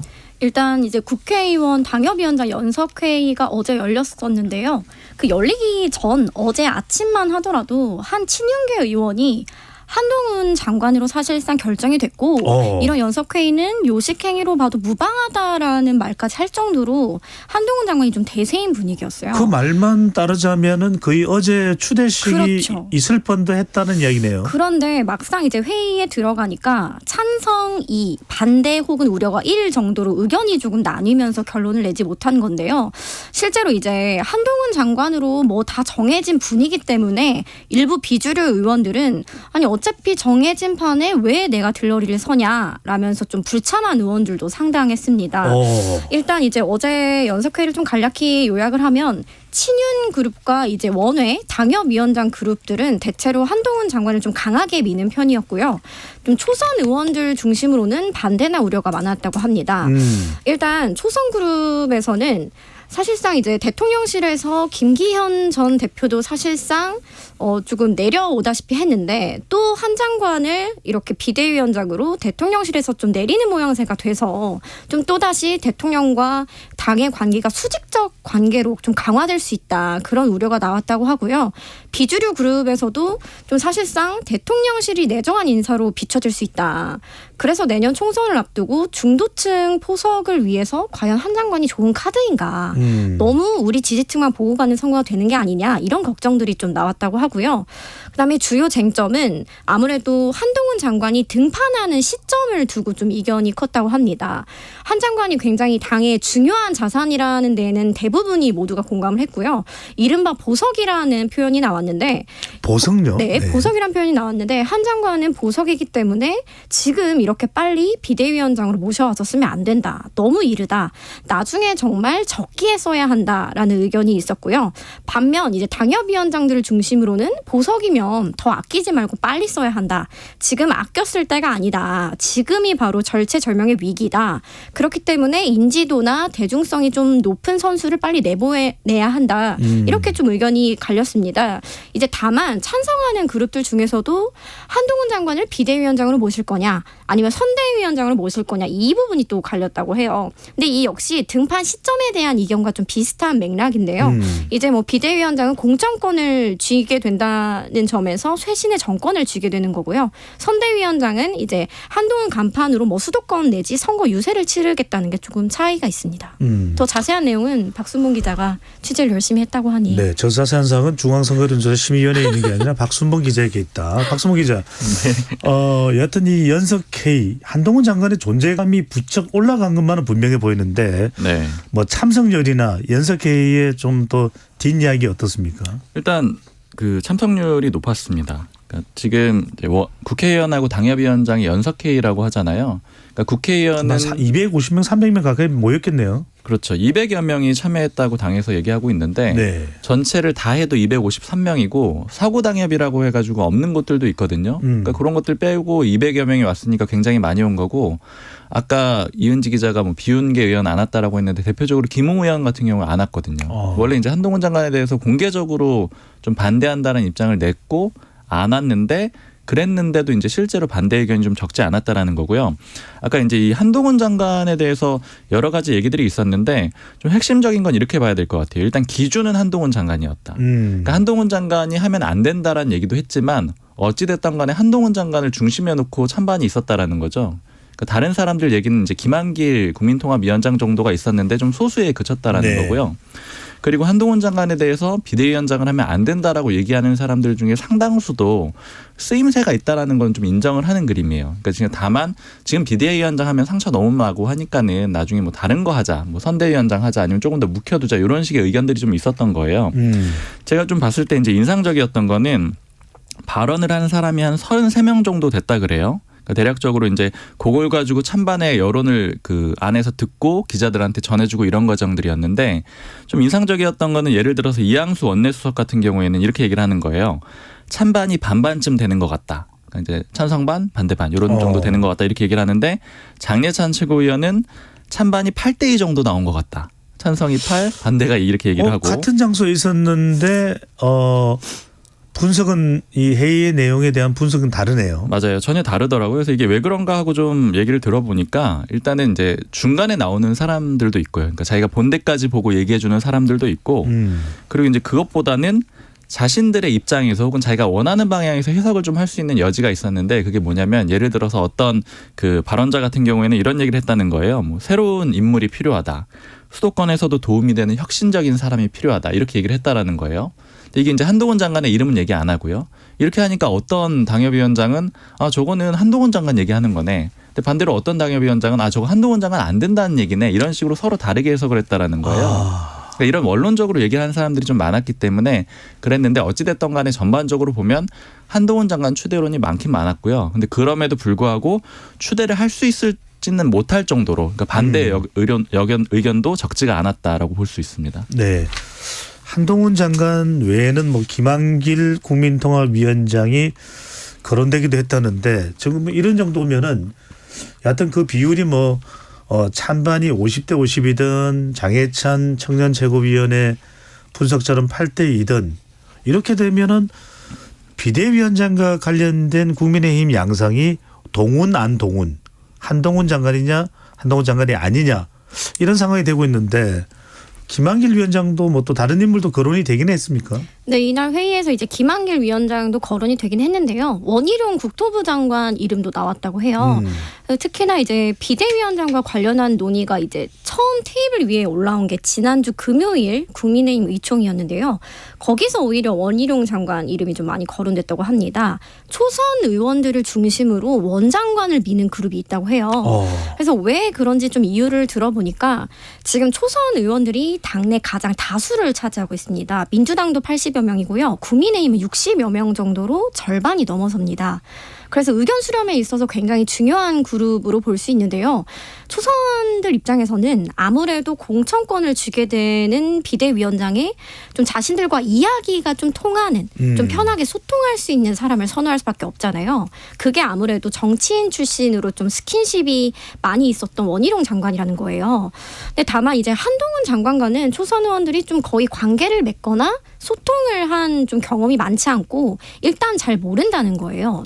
왜냐 검사 출신이기 때문에 낯설다. 그렇죠. 그리고 김한길 위원장 역시 대통령과 소통하는 사이지 뭐 의원들과 소통을 많이 한 건 아니기 때문에 터놓고 이야기하긴 또 어려운 사이란 말이에요. 또 조금 어려운 상대이기도 하고요. 그러한 이유로 좀 원장관의 힘을 싣는 그룹이 형성이 됐다고 해요. 그런데 뭐 아까 전에 박순봉 기자도 설명을 했지만 좀 한 장관으로 뭐 대세가 기운 상황에서 좀 원장관으로 갈 가능성은 현재로서는 좀 크지 않다는 게 중론입니다. 네. 자, 근데 지역별로 영남이냐, 충청이냐, 또 수도권냐에 따라서 한동훈 장관에 대한 반응도 달랐다면서요? 네, 물론 이제 전체가 통일된 건 아닌데 그냥 경향성이 좀 나타났다 이런 정도로 보시면 될 것 같은데 일단 대표적으로 뭐 당협위원장이 해주는 얘기가 자기는 좀 이게 이 과정들이 윤석열 대통령의 힘이 좀 빠진 걸 보여주는 장면 같다 이렇게 느꼈다라는 거예요. 그래서 이게 어떤 장면이 그랬느냐 이렇게 물어봤더니 평소에 발언을 잘 안 하는 TK의 모 의원이 공개적으로 한동훈 장관을 비토하더라는 거예요. 그러니까 영남권에서 한동훈 장관에 대한 반대 여론들이 꽤 나왔다라고 합니다. 그러니까 이 얘기가 뭐냐면은 사실 좀 이면을 보면은 한동훈 장관이 오게 되면은 이제 대거 물갈이가 있을 수 있다. 뭐 이런 예측들을 하고 있는 거잖아요. 그러면 이제 물갈이를 한다라고 봤을 때 수도권 좀 어려워요. 물갈이를 하더라도 그 자리에 새로 사람을 보내는 것도 어렵고 그리고 이제 새롭게 보내지는 사람 입장에서도 이건 선물 받는다라고 보기엔 좀 어려운 험지 같은 것들이잖아요. 현역이 아니니까. 네. 그렇죠. 오히려 채우기가 힘든 상황인 거죠. 국민의힘 입장에서. 그런데 반대로 영남권 같은 경우에는 당선이 안정적이다 보니까 굳이 물갈이를 한다라면 그 지역을 할 텐데 한동훈 장관이 오게 되면은 아무래도 의원들은 직접적인 그 접점이 없는 상태잖아요. 그러니까 자신들이 대상이 될 수 있다. 이렇게 판단을 할 수 있다라는 거죠. 그래서 영남권에서 좀 반대하는 그런 그림이 좀 나왔고요. 그다음에 이제 수도권 같은 경우에는 좀 각양각색이더라고요. 일단은 모 다른 당협위원장이 하는 얘기가 이제 이 당협위원장은 당협위원장을 맡은 지가 좀 오래된 사람인데 자기가 갔더니 경기도에 평소에 못 봤던 좀 새로 된 당협위원장들이 발언들을 많이 하더라는 거예요. 발언들 많이 해가지고 한동훈 장관을 강하게 밀더라는 겁니다. 그래서 이게 뭐지라고 이제 생각을 해봤는데 아무래도 이철규 전 사무총장이 좀 지지하는 목소리가 나왔었거든요. 그러니까 그쪽에서 좀 설득 작업을 한 게 아닌가 새롭게 들어온 당협위원장들이 왜냐하면 사무총장 시절에 들어온 게 아닌가 뭐 이렇게도 좀 얘기를 하고 있고요. 그러니까 그런 그룹이 한 그룹이 있고요. 서울 같은 데는 좀 섞여 있었어요. 이제 뭐 이름을 말하긴 그런데 뭐 대표적으로 이제 젊은 정치인으로 알려져 있는 당협위원장들은 좀 반대하는 그러니까 한동훈 장관 자체를 반대한다기보다는 비대위원장으로 쓰는 거는 안 좋다 이런 의견을 냈고 뭐 일부 전직 의원들 같은 경우에는 한동훈 장관 하는 게 맞다 이런 식으로 얘기를 해서 서울은 좀 섞여 있었고 그러니까 경기도는 한동훈, 서울은 반반. 그다음에 인천은 뚜렷한 입장이 없었다라는 거예요. 그러니까 이 수도권 같은 경우에는 굉장히 혼재돼 있고요. 강원도는 한 명도 얘기 안 하더라고 하더라고요. 근데 이것도 저는 좀 굳이 해석을 해보자면은 이철규 전 사무총장이 이제 강원도가 또 지역구잖아요. 그리고 지금 이제 구리 쪽을 나갈 걸로 많이 이제 알려져 있는 상태고요. 험지 출마를 할 가능성이 좀 있거든요. 이철규 인재영입위원장이 험진 구리 출마설이 돌고 있습니까? 네. 그리고 이제 그쪽이 뭐 아무래도 경기 쪽이니까 경기 쪽 위주로 설득을 한 게 아니냐. 이건 그냥 해석입니다. 뭐 설득을 하고 그다음에 강원도 쪽은 어느 정도 얘기가 됐으니까 발언을 잘 안 하고 이런 걸로 좀 해석을 하는 사람들이 있고요. 그다음에 영남권 좀 나서고 그다음에 이제 충청은 뭐 한두 명 정도 뭐 성일종 의원 정도 어차피 공개적으로 얘기를 했으니까 나오는 정도 이렇게 돼 있어가지고 결국 이제 결과적으로 보면은 이 아무래도 이제 설득이 실제 유효했다라면 경기도는 그런 식으로 움직인 것 같고 영남은 아까 말씀드린 그런 이제 이익과 관련된 그래서 이제 발언들이 나온 것 같고 수도권은 좀 왔다 갔다 하잖아요. 그러니까 이게 왜 그런가 하고 좀 얘기를 들어보니까 수도권은 다들 좀 판단이 엇갈리는 거예요. 그러니까 오직 자신의 기준으로 보게 되는데 내가 한동훈 장관이 비대위원장으로 오면 당선이 되는데 도움이 될까 안 될까 요걸 따져보는 건데 모 당협위원장 수도권 당협위원장한테 물어봤어요. 그러면 어떻게 생각하느냐. 이제 본인은 한동훈 장관이 오는 게 유리하냐 아니면 뭐 불리하냐 이렇게 물어봤더니 잘 모르겠다라고 하더라고요. 그러니까 왜 그러냐고 했더니 2030 세대 중에 좀 남성이나 조금 보수적인 성향을 가진 그런 유권자들은 한동훈 장관 되게 좋아한다라는 거예요. 한동훈 장관이 오게 되면 이 사람들 표를 좀 얻을 것 같다라는 거예요. 근데 반대로 4050은 다 빠져나갈 것 같다라는 거예요. 그래서 플러스 마이너스를 해봤을 때 이게 도움이 되는 건지 안 되는 건지 판단이 좀 잘 서지 않는다라는 거죠. 그러니까 결국 뭐 어떤 사람은 이렇게 판단을 할 테고 어떤 사람은 도움된다 판단할 테고 안 된다고 판단할 텐데 이러다 보니까 수도권은 목소리가 좀 혼재되어 있는 그런 그림이 한 가지가 있고요. 네. 그리고 또 하나 볼 수 있는 거는 이제 모 관계자가 국민의힘 모 관계자가 얘기를 하는데 이렇게 표현하더라고요. 스마트하게 판을 깔끔하게 짜고 계획을 짜고 이런 것 같진 않다. 그러니까 왜냐하면 이게 지금 뭐 이철규 전 사무총장이 움직였다라고는 하고는 있는데 전체적으로 통일된 목소리가 나오는 것도 아니잖아요. 그러니까 지금은 결국에는 자신의 선거랑 관련이 되다 보니까 누가 움직인다고 하더라도 자기 이익이 굉장히 중요해진 상황이 됐고 그러니까 사실 선거가 가까워지면 그게 제일 중요한 거잖아요. 그리고 누군가가 전체적으로 목소리를 내기도 어려워진 구조라는 거죠. 그러니까 전체적으로 판을 짜지도 못했고 판을 짤 수 있을 만큼 영향력도 떨어졌다라는 거예요. 아까 처음에 좀 말씀드렸지만 윤 대통령의 힘이 좀 빠진 것 같은 그런 그림이 들었다라고 하잖아요. 그래서 이철규 인재영입위원장이 움직였지만 그렇게 일사불란하게는 움직이지 않는다고. 그럼 그렇죠. 언제 결정이 돼요?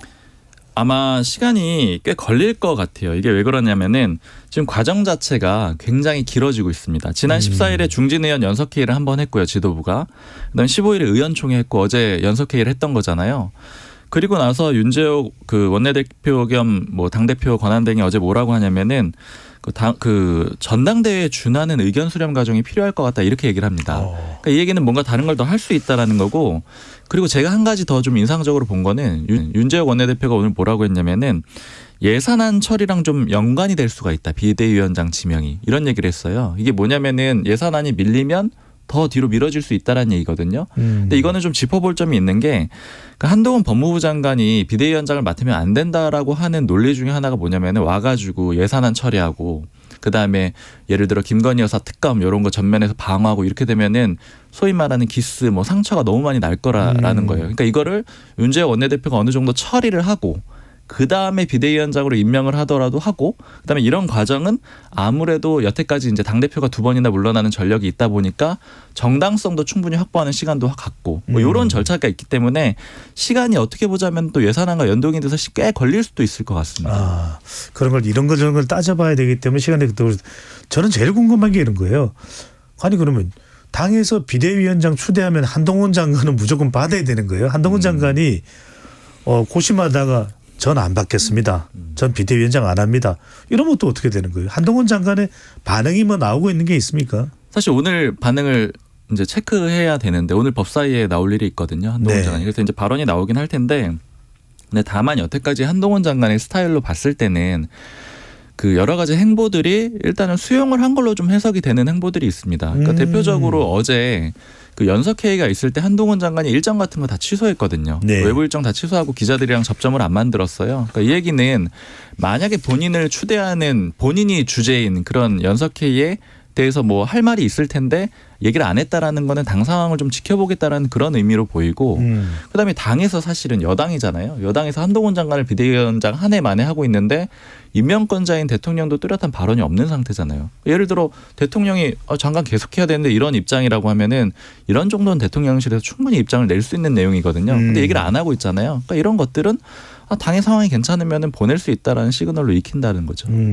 그리고 지도부 같은 경우에도 굉장히 고심이 깊은 게 여의도 연구원 차원에서 그 한동훈 장관을 비대위원장으로 이제 추대하는 것에 대한 찬반 여론조사를 돌렸다고 해요. 그래요. 결과가 어떻게 돼요? 그 결과에 대해서는 말해주지 않았는데요. 아까 뭐 전당대회에 준하는 의견 수렴 과정이 필요하다고도 말을 했는데 뭐 어제 연석회의 끝나고도 뭐 향후에 여론조사를 돌리거나 당원 투표 같은 걸 해볼 수도 있다. 이렇게 조금 백브리핑이 나왔는데요. 실제 여연에서도 조사를 해봤다고 합니다. 네. 이현지 기자가 마침 이야기를 잘하셨어요. 왜 이현지 기자가 브리핑 안 해주냐고. 자꾸 저를 찾으시는. 자, 그래서 지금부터는 저를 멀리하시는 이현지 기자 특집입니다. 자, 이낙연 신당 계속해서 질문이 나옵니다. 신당 창당을 추진하고 있는 이낙연 전 대표. 자, 당내 초선 의원들은 창당을 반대하는 서명 운동을 벌이고 있는데 민주당 내의 상황은 어떻고 또 제일 궁금한 건 이낙연 전 대표가 아직도 사람들은 과연 창당을 하는 걸까? 신당을 하긴 하는 걸까? 어떤 상황입니까? 사실 하루에도 몇 번씩 그 기류가 달라지는 것 아니냐 뭐 이런 이야기도 나오고 있는데요. 일단 어제 민주당 의원 3분의 2가 넘는 117명의 의원들이 이낙연 전 대표 신당 창당을 반대하는 서명운동 결과를 발표했어요. 굉장히 많은 숫자인데 이에 대해서 이 전 대표가 어제 KBS 사사건건에 나와서 어떻게 인터뷰를 했냐면 지금이라도 획기적으로 변화를 한다면 민주당이 변화한다면 당과 대화하고 여러 가지를 함께 논의할 용의가 있다라고 말을 했는데요. 이게 뭐 표면적으로는 자신이 신당 창당을 해야만 하는 명분을 좀 더 확실히 한 걸로도 볼 수 있지만 결국에는 조건을 내건 겁니다. 본인이 지적한 팬덤 문제나 당내 민주주의 실종 이런 것들을 이재명 대표가 좀 획기적으로 개선을 하면 신당 창당을 하지 않고 좀 대화할 용의가 있다는 거예요. 그래서 이 대표의 변화 혹은 당의 변화를 좀 조건으로 내건 건데요. 뭐 서명 운동에 대해서는 신당 중지 서명 운동보다 지금 정풍 운동을 하는 게 먼저다라고 비판을 하긴 했는데요. 사실 그동안에 이 전 대표가 신당 창당을 시사하면서 연일 발언 수위를 높이다가 대화라는 이야기를 꺼냈어요. 그래서 당내 의원들의 좀 반발을 고려해서 아무래도 숨 고르기에 나선 게 아니냐 이런 평가가 나오고 있고요. 또 오늘 이낙연 전 대표가 원래는 오전 10시에 KBC 방송에 나오기로 했었는데 이걸 취소했습니다. 그래서 이게 좀 기사화가 되기도 했는데 그 KBC 측에 내가 왜 오늘 방송을 못 나가는지 이유를 설명하는 과정에서 지금 질문지 자체가 신당 창당을 기정사실화하고 있는데 이게 그대로 나가면 방송사고가 된다. 그래서 사실상 신당 창당 뭐 중단 가능성을 조금 내비친 거예요. 그래서 이제 방송 직전에 제가 이낙연 전 대표 측에 좀 연락을 해봤어요. 이 오늘 KBC 방송에 나오지 않고 이렇게 이 방송 사고다라고 이야기를 하는 게 KBS가 아니라 KBC입니다. 광주 방송입니다. 네, 그래서 창단 중단 가능성을 시사한 게 맞느냐라고 물어봤더니 이것은 너무 과도한 해석이다. 절대 후퇴는 아니다라고 진화를 좀 했고요. 일단 당의 변화를 주문을 했으니까 이거에 대한 답을 기다리고 있는 시점이지. 만약에 당이 변화하지 않으면 창당한다는 조건이 여전하다는 거예요. 근데 이 말을 바꿔서 말하면 당이 변화하면 창당하지 않는다는 거잖아요. 그래서 뭐 이낙연 전 대표 측에서는 이게 전혀 기류 변화가 아니다. 후퇴하는 게 아니다라고 말은 했지만 당 내에서는 이제 반발을 고려해서 조금 수위 조절에 나섰다. 이렇게 보고 있고요. 또 한 가지는 김부겸 전 총리와 이재명 대표 만남을 좀 지켜보고 인터뷰를 진행하고 싶다고 말을 했다고 해요. 이 대목은 이제 김부겸 전 총리가 최근에 주변 사람들에게 만약에 이제 내일 만나기로 예정이 되어 있는데요. 내일 만남이 예정돼 있습니다. 20일입니다. 그래서 이 대표를 만약에 만나면 어떤 이야기를 할 거냐라고 했는데 김 전 총리가 이낙연 전 대표와 좀 만나서 이야기를 해서 통합을 하라. 이 이야기를 자기는 꼭 할 거다라고 했다고 해요. 그래서 이 전 대표가 이 김부겸 전 총리와 이 대표의 만남을 통해서 뭔가 변화가 있을 수 있잖아요. 그걸 좀 기다린다는 측면에서 좀 보류를 한 것 같고요. 제가 그동안 방송에서 내내 이 전 대표의 신당 창당이 실제 이루어지기 어렵다는 당내 의견이 다수라는 이야기를 전했는데요. 계속 민주당 내의 분위기는 전달을 해주셨죠. 그렇죠. 그렇게 전달을 했는데요. 이번에 117명 의원이 이렇게 반대하고 있는 상황에서 신당 창당으로 가는 게 너무 부담도 크고 명분도 조금 약해지지 않았느냐. 이런 것들이 좀 중론으로 보시면 될 것 같아요. 일단 짧게지만 이재명 대표와 김부겸 전 총리는 만나긴 만났습니다. 김대중 전 대통령의 100주년을 기념하는 길 위에서 김대중 시사회에서 만났는데 이 자리에서도 김부겸 전 총리는 포용을 이야기를 하긴 했습니다. 자, 과연 이게 뭐 창당을 하는 건지 안 하는 건지 계속 이게 오리무중 상태인데 김종민 더불어민주당 의원은 한 라디오 방송에 출연을 해서 획기적인 변화가 없으면 이낙연이 아니라 삼낙연, 사낙연도 생길 수 있다 뭐 이런 또 이야기도 했는데 지금 민주당에서 우려하는 것은 국민의당 트라우마가 있는 거죠? 뭐 그런 분석도 있는데요. 뭐 이낙연 전 대표 측에서도 이렇게 이야기를 하더라고요. 연서명을 받은 것 자체가 이 전 대표 신당의 파급력에 대한 두려움도 있을 것이다라고 해석을 하긴 했는데요. 사실 당 내에서는 국민의당 트라우마는 사실 이낙연 전 대표 신당에는 딱 이렇게 들어맞게 적용이 어렵다라고 말을 해요. 왜냐하면 당시에는 대선 후보로 부상하는 안철수 당시 이제 국민의당 대표가 있었고 호남이라는 지역을 기반으로 했다는 점에서 큰 영향력을 발휘했다는 거예요. 네. 그래서 호남을 포함해서 40석을 만들어내면서 이제 민주당이 뭘 하든 국민의당과 연정을 해야 했었는데요. 그런데 이 전 대표의 경우는 호남에서 더 여론이 안 좋다는 이야기도 제가 좀 꾸준히 해왔던 것 같은데 호남 민심이 어떻냐면 이 전 대표는 그 지난 대선에서 대장동 의혹을 좀 퍼뜨려서 좀 이재명 대표를 후보로 한 민주당의 대선을 좀 지게 했다. 이른바 대선 패배의 책임론을 좀 씌운 면이 있습니다. 그래서 호남 민심이 좀 싸늘하게 돌아선 상황이고요. 지난주 금요일에 여론조사를 봐도 이 전 대표의 신당 창당을 좋지 않게 본다는 부정응답이 호남에서 가장 높게 나왔습니다. 그래서 이 전 대표에게는 사실상 지역 기반이 없는 거나 다름없고요. 또 이 전 대표가 이제 공고한 차기 야권 대선 주자냐. 또 이재명 대표가 있잖아요. 그래서 그것도 좀 국민의당 트라우마랑은 좀 거리가 있다. 이렇게 이야기를 하고 있습니다. 또 이 전 대표의 신당 창당이 막상 되더라도 관심도나 파급력은 그 순간 꺾일 것이다 라고 의원들이 이야기를 많이 하고요. 때문에 신당의 이제 성공과 실패를 떠나서 분열만은 안 된다. 내년 선거는 정권 심판론 이걸로 똘똘 뭉쳐서 치러야 한다. 이런 측면에서 좀 반대한다고 보시면 될 것 같아요. 네. 그러니까 이낙연 신당이 만들어질 경우에 그 파장 또는 영향이 어느 정도일지가 계속 궁금하실 텐데 방금 전에 이제 이은지 기자가 이야기한 여론조사 결과는 저희가 한국갤럽조사 결과 좀 바로 개요를 소개를 해드리도록 박순봉 기자가 취재를 해보면 네. 신당 지금 이준석 신당 이야기도 나오고 이낙연 신당도 나오고 이낙연 신당이 실제로 기자들 사이의 이야기를 들어보면 실제 내년 선거에서 미칠 영향 이낙연 신당의 파급 효과 영향 어느 정도로 봐요? 사실 그 제일 큰 신당 중에 제일 큰 파급력을 가진 거는 이준석 전 대표의 신당으로 보는 것 같고요. 전반적으로. 그러나 이제 전체적으로 요약을 해보면은 혼자서는 할 수 없다. 뭐 이런 정도로 요약을 할 수가 있어요. 그러니까 이낙연 전 대표의 신당도 혼자에서는 뭐 아무 영향력이 없는 거고 지금 금태섭 대표가 하고 있는 지금 새로운 선택이죠. 새로운 선택도 이것만으로는 뭐 힘들고요. 그다음에 이준석 전 대표의 신당은 뭐 그 자체로 조금 더 영향력이 있을 거라고 보긴 하지만 이것만 가지고는 좀 힘들 거다. 그래서 결국에 이제 다 묶어야지만 의미 있는 숫자가 나올 거라고 이렇게 예측을 하고 있고 그런데 그렇기 때문에 사실 굉장히 어렵죠. 왜냐하면 되게 이질적인 조합이 되는 거잖아요. 네. 그래서 이제 신당은 이래저래 좀 어려운 상태이긴 합니다. 그렇군요. 그리고 뭐 이 전 대표 측 이야기를 들어봐도 지금 비주류 모임이 원칙과 상식이라는 모임이 있잖아요. 그것과도 또 결이 조금 다르다고 판단을 하는 것 같아요. 그래서 이제 신당을 창당하려는 사람들이든지 아니면 탈당을 생각하는 의원들끼리도 이게 좀 하나로 합쳐지기 어려운 상황이다. 이런 이야기가 나오고 있습니다. 네. 또 하나 우리 제일 궁금한 것 중에 하나가 지금 청취자분들이 계속해서 이재명 대표에 대해서 이낙연 전 대표가 겨냥하고 있는 것이 이 비례대표제 왜 병립형으로 돌아가려고 하느냐 준연동형 대선 약속을 지켜야 된다는 얘기인데 이거는 어떻게 지금 가닥이 잡혀가고 있습니까? 아직 뭐 확정된 건 네. 없는데요. 지도부의 고심은 이건 것 같아요. 이제 내년 선거가 사실 한 석이라도 이겨야 되는 중차대한 선거라는 거는 여야 공이 동의를 하는 바인데요.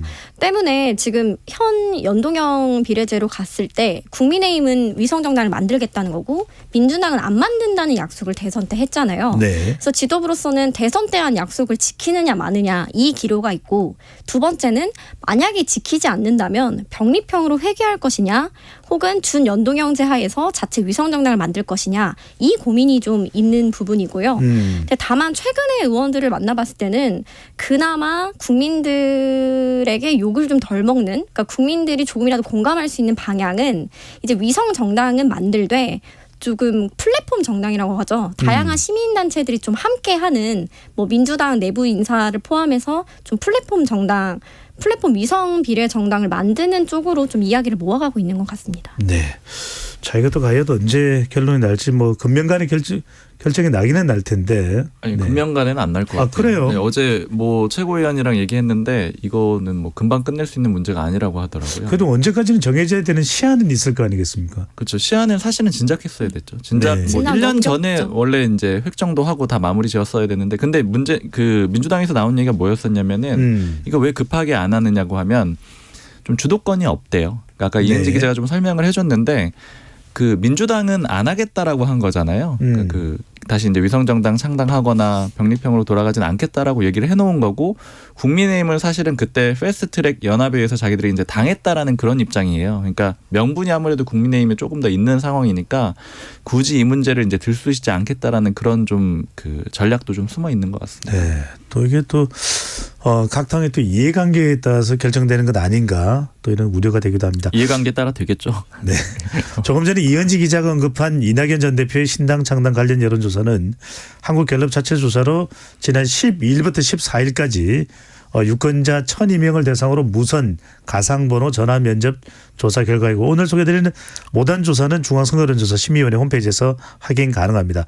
광주 전라 지역에서 이낙연 신당에 관한 긍정응답이 26%로 가장 낮았고요. 좋게 본다는 의견이 부정적인 좋지 않게 본다는 의견은 64%로 광주 전라 지역에서 전국에서 가장 높게 나타났습니다.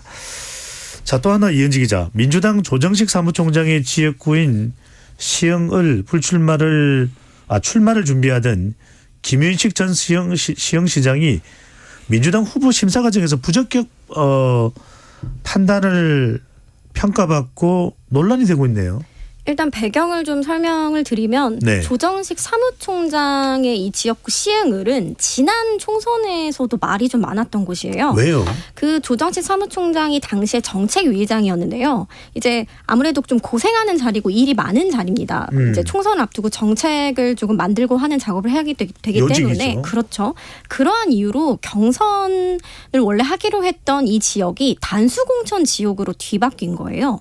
그래서 조정식 사무총장은 경선도 치르지 않고 단수공천에 의해서 지금 5선 의원이 된 겁니다. 그래서 당시에 예비 후보들이 경선할 기회조차 못 얻었잖아요. 그래서 김윤식 전 시흥시장과 김봉호 변호사 이 두 사람이 이에 불복해서 공천결정 효력 정지 가처분 신청을 법원에 냈습니다. 네, 그 당시에 이제 이게 이렇게 받아들여지지 않아서 김윤식 전 시장이 좀 무소속으로 나왔다가 5일 만에 조금 철회를 하기도 했는데요. 지난 2002년 20년 총선을 이야기하는 겁니다. 네, 맞습니다. 그런데 이번에 이제 김윤식 전 시장이 이번에도 예비 후보로 등록을 했는데 이번엔 그 당시에 경선 불복을 했다는 이유로 부적격 판정을 내린 거예요. 그런데 또 당시에 같이 소송을 했던 김 변호사는 2차에서 통과가 됐다는 겁니다. 이건 좀 형평에 맞지 않잖아요. 그래서 이제 조 사무총장에 대해서 지금 이제 친명 대표 중진 의원으로서 불출마 요구가 비명계를 중심으로 나오고 있는 상황에서 오히려 자신의 경쟁자를 공천 심사에서 배제시킨 겁니다. 그래서 이걸 두고 좀 말이 많이 나오고 있고요. 그래서 김 전 시장이 뭐 이르면 내일 중으로 좀 기자회견을 또 열 거라고 해요. 오늘 좀 전화를 했더니 엄청 격양돼 있는 상태고 이제 사무총장이 이런 이 예비 이제 후보자들에 대해서 본인의 경쟁자를 쳐내는 그러니까 졸렬한 수법을 썼다. 사실상의 해당 행위다라는 말까지 했고요. 또 한 명이 더 있습니다. 예. 네, 김 전 시장뿐만 아니라 최성 전 고양시장도 시장 시절에 당정 협의에 적극 응하지 않았다면서 부적격 판정을 받았어요. 근데 이분이 친낙계로 손꼽히는 분이고 네. 친명계 한준호 의원 지역구인 고양을 출마를 준비하고 있었습니다. 그래서 당시에 당정 협의를 했던 자료를 다 당에도 냈는데 이런 결과가 나왔다고 해요. 그래서 이 최성 전 고양시장 역시 내일 기자회견을 좀 예정을 하고 있는데요. 오늘 한다고 하더라고요. 오늘 옮겨졌나요? 네. 그래서 두 사람 모두 지금 친낙계로 좀 분류가 되는데 모두 다 이제 정적 제거다, 비명 찍어내기다라면서 거세게 반발을 하고 있고요. 그래서 당 내에서는 지금 경선에서부터 보통 공천 파동이 좀 일어나잖아요. 근데 지금 예비 후보 이제 적격이냐 부적격이냐 이 단계부터 너무 일찍 이제 터졌다. 우려의 목소리가 좀 커지고 있는 상황이에요. 그래서 조 사무총장이 아마 이에 대한 입장을 좀 밝혀야 봉합이 될 것으로 보이고요. 오늘 이제 비주류 모임 원칙과 상식 조홍천 의원 같은 경우는 이 사안을 이제 언급을 하면서 조 사무총장이 사퇴해야 할 일이다. 이렇게까지 직격하기도 했습니다. 네, 공천 갈등이 이제 서서히 또 불거져 나온다고 맞아요. 사실 봐야겠네요. 원칙과 상식은 좀 전에 보니까 네. 논평을 아예 냈습니다. 공직 후보자 검증마저 사유화하려는가 이렇게 아예 논평을 공식적으로 냈기 때문에 조금 더 분란이 좀 커지는 상황이에요. 이런 상황도 또 이낙연 전 대표의 반응과도 또 연결될 수도 있는 부분이고요. 한번 지켜봐야 될 것 같습니다. 자, 사실 뭐 어제 오늘 가장 큰 뉴스는 송영길 전 대표 구속이라고 봐야 되겠죠. 네. 지금 민주당도 민주당이겠지만 국민의힘에서도 송영길 전 대표 구속이 가져올 파장이 또 만만치 않아 보이는데요. 자, 민주당에서는 박수몽 기자 어떻게 지금 상황을 대응하고 있습니까?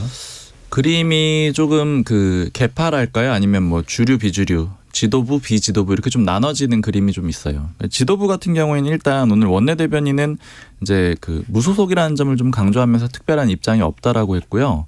이 대표 측 그 관계자한테 좀 물어봤더니 파급력이 크지는 않을 것 같다. 왜냐하면 이제 이미 많이 알려진 사안이고 그렇게 해가지고 당의 지지율은 이미 떨어진 상태이기 때문에 구속이 됐다라고 해서 뭐 별개의 문제로 새로 불거질 것 같지는 않다. 뭐 이렇게 얘기를 했는데 이게 이제 좀 주류 쪽 시각이고요. 네. 뭐 예를 들어서 또 약간 친명계로 볼 수 있는 안민석 의원 같은 경우에도 이건 이제 검찰이 좀 너무하다. 그러니까 불구속 상태에서 재판해도 될 것 같은데 왜 이렇게 하는지 모르겠다. 검찰공화국 같다. 약간 이제 여권을 비판하는 그런 쪽으로 나왔는데 다만 이제 비주류 비명계 쪽에서는 목소리가 좀 달라요. 일단은 이 문제를 이재명 대표의 사법 리스크랑 많이 연결을 시키고 있거든요. 그러니까 뭐 대표적으로 김종민 의원 같은 경우에는 이거 방탄 정당의 늪에서 빨리 빠져나가야 된다. 그러니까 예전에 송영길 전 대표 이 문제가 불거졌을 때 당이 대처한 게 좋지 않았다 이렇게 얘기를 하면서 이게 결국에는 이재명 대표가 이런 리스크가 있기 때문에 이렇게 나서는가 이렇게 나올 수밖에 없는 게 아니냐 이런 식으로 비판이 나오고 있고요. 그리고 제가 좀 수면 아래서도 얘기들을 들어봤는데 뭐 여러 가지 얘기들이 있는데 일단 조금 뭐 긍정적으로 보는 목소리도 있는 건 뭐냐면 그래요. 네, 그 소위 말하는 조추송 신당 있잖아요. 그러니까 송영길 전 대표도 포함이 되는 이제 조국 전 법무부 장관, 추미애 전 장관, 그다음에 송영길 전 대표 이렇게 해가지고 만들 수도 있다라는 신당인데 어쨌든 송영길 전 대표의 신당은 끝났다 이렇게 얘기를 하면서 그거 만드는 거는 좀 민주당에 도움이 안 되는데 그 가능성 자체는 이제 완전히 끝난 게 아니냐. 뭐 이거는 약간 뭐 긍정적으로 평가를 하는 내용도 있었고요. 이재명 대표의 직접적인 반응이 혹시 나온 게 있습니까? 이 대표는 아직 구체적인 반응 내지는 않았습니다. 아, 그렇군요.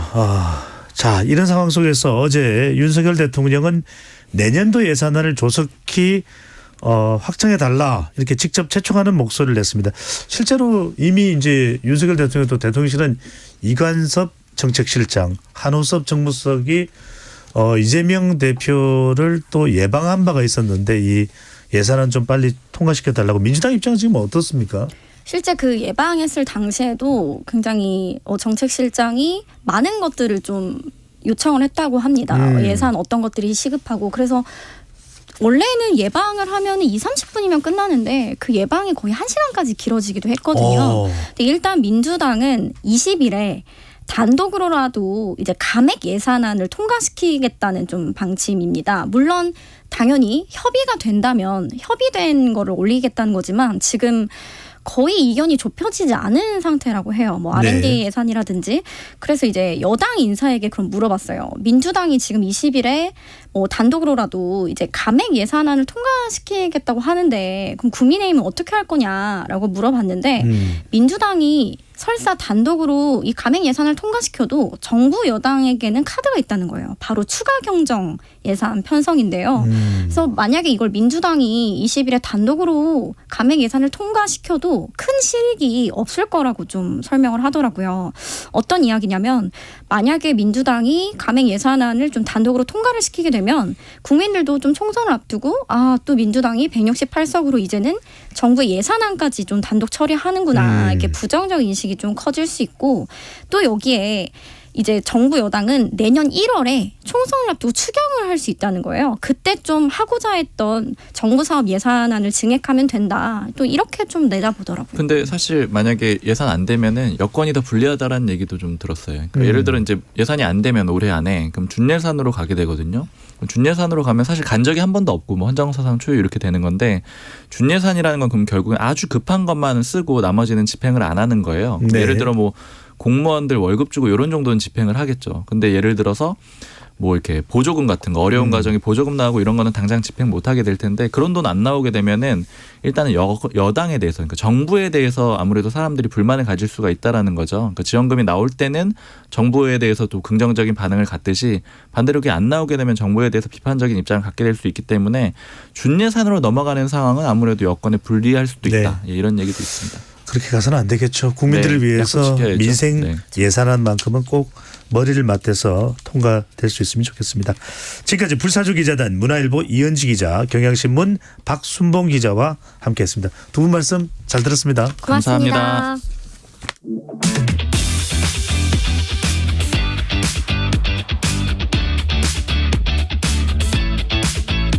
배종찬의 시사본부는 여러분과 함께합니다.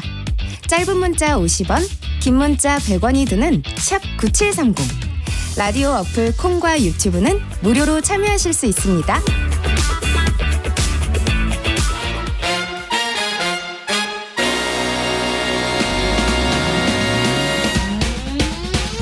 주간 사건 사고 소식을 알아보는 배상훈의 사건본부 시간입니다. 오늘도 배상훈 프로파일러 나오셨습니다. 어서 오십시오. 안녕하세요. 네, 정말 이 사건 나오시면 꼭 여쭙고 싶었어요. 바로 이제 이 경복궁 담벼락에 낙서를 한 나쁜 사람들. 우리가 어제 방송을 할 때만까지도 잡히질 않았었는데 자수를 했다 그러네요. 그러니까 도저히 뭐 도망 다닐 수는 없었겠죠. 자, 이 경복궁에 버젓이 낙서를 하고 그걸 또 휴대폰으로까지 촬영을 했던 대범한 대담한 용의자라고 해야 되나요? 자, 추가 범행이 발생까지 했었는데 모방 범죄였죠. 범행 하루 만에 자수를 하긴 했습니다. 구체적으로 어떤 내용이고 자수할 수밖에 없었던 배경은 뭘까요? 사건은 두 건입니다. 그러니까 16일 날 발생했던 것이 범인이 둘이고요. 네. 그것이 모방 범죄인 것이 범인이 하나고 지금 두 번째 모방 범죄자가 자수했다는 거고요. 첫 번째 원래 범인은 아직 추적 중입니다. 예. 16일 새벽에 영추문이라고 하면 지금 경복궁역에서 경복궁 광화문 쪽으로 가는 길에 있는 그 미술관 쪽으로 들어가는 그 옆에 있는 문입니다. 거기서부터 뭐 영화 공짜라는 그 스프레이로 문자를 거기서 쓰고 광화문 쪽으로 이동하면서 썼습니다. 주로 한 길이 3m 높이 1.1 미터 정도로 붉은색 스프레이로 글쎄 이게 뭐 가수나 앨범 같은 걸 이런 것들을 한 건데 이거는 이제 그 모방 범죄고 그 이전에 16일 했던 건 영화 공짜라고 하는 특정한 사이트를 광고하는 듯한 사건입니다. 두 사건입니다. 이게 두 개가 겹쳐 있는 거고 서울경찰청 담벼락 쪽에도 낙서를 했습니다. 서울경찰청에도? 예. 그러니까 지금 경복궁의 광화문 옆에 있는 문 그 담벼락과 서울경찰청 쪽에 있는 것까지 같이 한 겁니다. 이걸 대범한 겁니까? 무모한 겁니까? 경찰청 담벼락에 낙서까지 하다니요. 그래서 이제 이것의 범죄의 심리를 보통 반달리즘이라고 합니다. 예. 반달리즘 범죄 혹은 반달리즘이라고 정식으로 미국의 FBI에서는 범죄 분류 자체를 그렇게 하고 있습니다. 아예 반달리즘 범죄라고 무슨 하고. 뜻인가요? 이것은 이제 문화재 파괴 행위, 그러니까 유아적 문화적 파괴 행위라고. 그런데 이제 범죄적으로는 주로 이제 10대 하반, 10대 초반기의 청소년들에 의해서 나타나는 교육기관과 같은 상징 자본에 대한 파괴 행위. 그러니까 비조직적 파괴 행위를 통틀어 갖고 그렇게 표현하는 경우도 있고요. 원래 반달리즘은 뭐냐면 굉장히 오래됐습니다. 그거는 뭐 로마 제국 시대부터 있어 저 게르만족에 의한 상징적 파괴 행위부터 나타나는 걸 얘기하지만 여기서 말하는 반달리즘적 파괴 행위는 근대사회 이후에 이 10대들, 20대 초반에 의해서 나타나고 있는 반사회적 일탈 행위 자체를 얘기를 합니다. 주로 이제 교육제도의 억압적 교육제도에 반항을 하는 20대 초중반의 학교 파괴 행위 이런 것들을 주로 미국 초기에서 많이 나타났습니다. 그런데 다른 제3세계 같은 데에서는 그것이 아니라 과거의 어떤 권위를 상징하고 있는 왕궁, 경찰 제도 그리고 뭐 특정한 어떤 국가 기관 이런 것에 대한 그 매우 조잡한 파괴 행위. 그러니까 이제 낙서를 한다거나 아니면 지하철에 낙서한다거나 아니면 이런 것들도 다 포괄적으로 다 의미하는 반달리즘 파괴 행위라고 얘기를 하고 있습니다. 네. 자, 정작 최초의 범행을 한 용의자는 체포가 되지 않았고 지금 오히려 모방 범죄를 했던 사람만 자수를 한 형태인데 어떤 인물입니까? 이제 그 자체는 아직 묵비권을 행사하고 있다고 하고요. 네. 사실 이 모방 범죄이기 때문에 실제로는 따라하는 행위일 가능성이 높습니다. 그리고 사실 이 반달리즘 범죄가 위험한 것은 극단적으로 추종 세력이 많이 생길 수 있습니다. 그러니까 비조직적으로. 그래서 모방 범죄가 지속적으로 발생할 수 있다는 것이 가장 위험한 부분인 거고요. 그다음에 이제 그런 거 있지 않습니까? 이제 홍대 입구나 이런 데에서 스프레이로 무슨 그림 같은 걸 그리는 그런 크래프팅. 예. 그것과는 좀 차이가 있습니다. 왜냐하면 그거는 일종의 예술행위 같은 것의 일부가 될 수 있다라고 주장하는 사람도 있고 그것이 또 예술행위가 되는 부분도 있습니다만은 그것과는 차별적입니다. 이거는 이 특정적인 문화재라든가 국가기관이라든가 교통시설 같은 경우를 고의적으로 파괴하면서 소용을 없애는 행위이기 때문에 그래피티하고는 조금 차별적으로 보고 있습니다.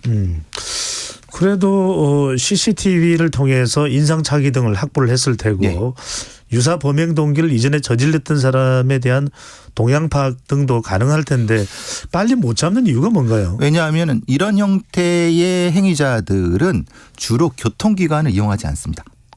그리고 카드나 이런 것들, 그러니까 이런 것들을 쓰지 않습니다. 주로. 그럼 주로 걸어댕겨요.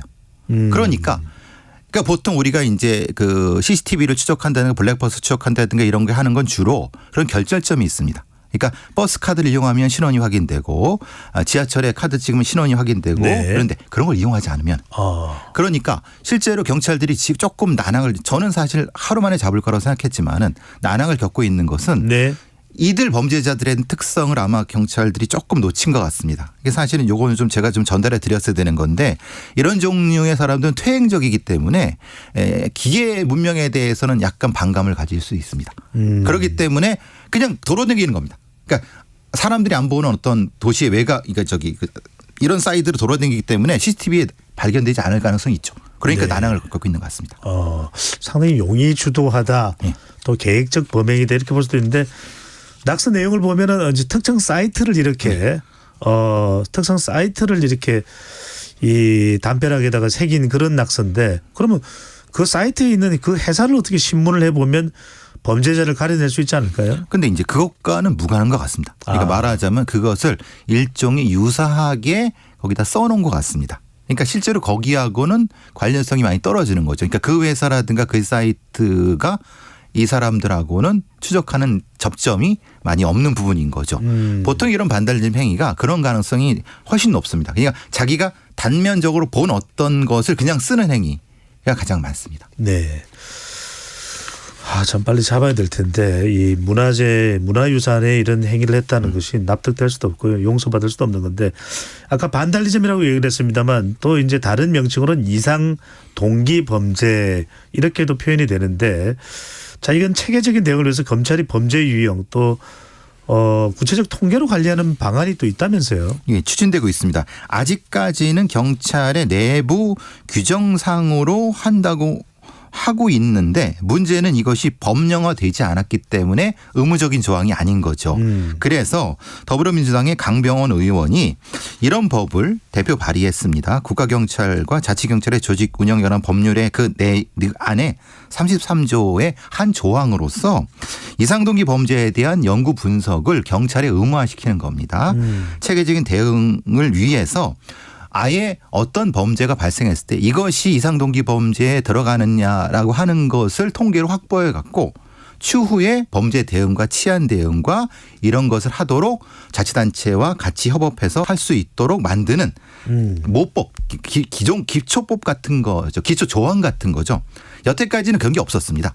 그러니까 경찰이 이런 것을 범죄 통계를 이렇게 수집하지 않아도 아무런 문제가 없어요. 왜냐하면 법조항이 없으니까. 근데 이제는 좀 법을 이렇게 만들어 갖고 하자라고 하는 거고 경찰의 많은 전문가들이나 치안 전문가들도 이것이 이렇게 돼야 된다라고 많이 주장하고 있습니다. 네. 체계적 대응을 위해서. 데이터에 기반한 범죄 관리. 이건 또 우리 배상훈 프로파일러가 유독 이전부터 강조를 해왔던 부분이잖아요. 그렇죠. 데이터 없이 어떻게 국가 정책이 이루어질 수 있느냐 이런 거죠. 데이터가 없는 상태에서의 어떤 대안이라고 하는 것은 사실은 사상 누각이죠. 그게 지금 지난번에 이 신림동 사건에서 드러난 거죠. 네.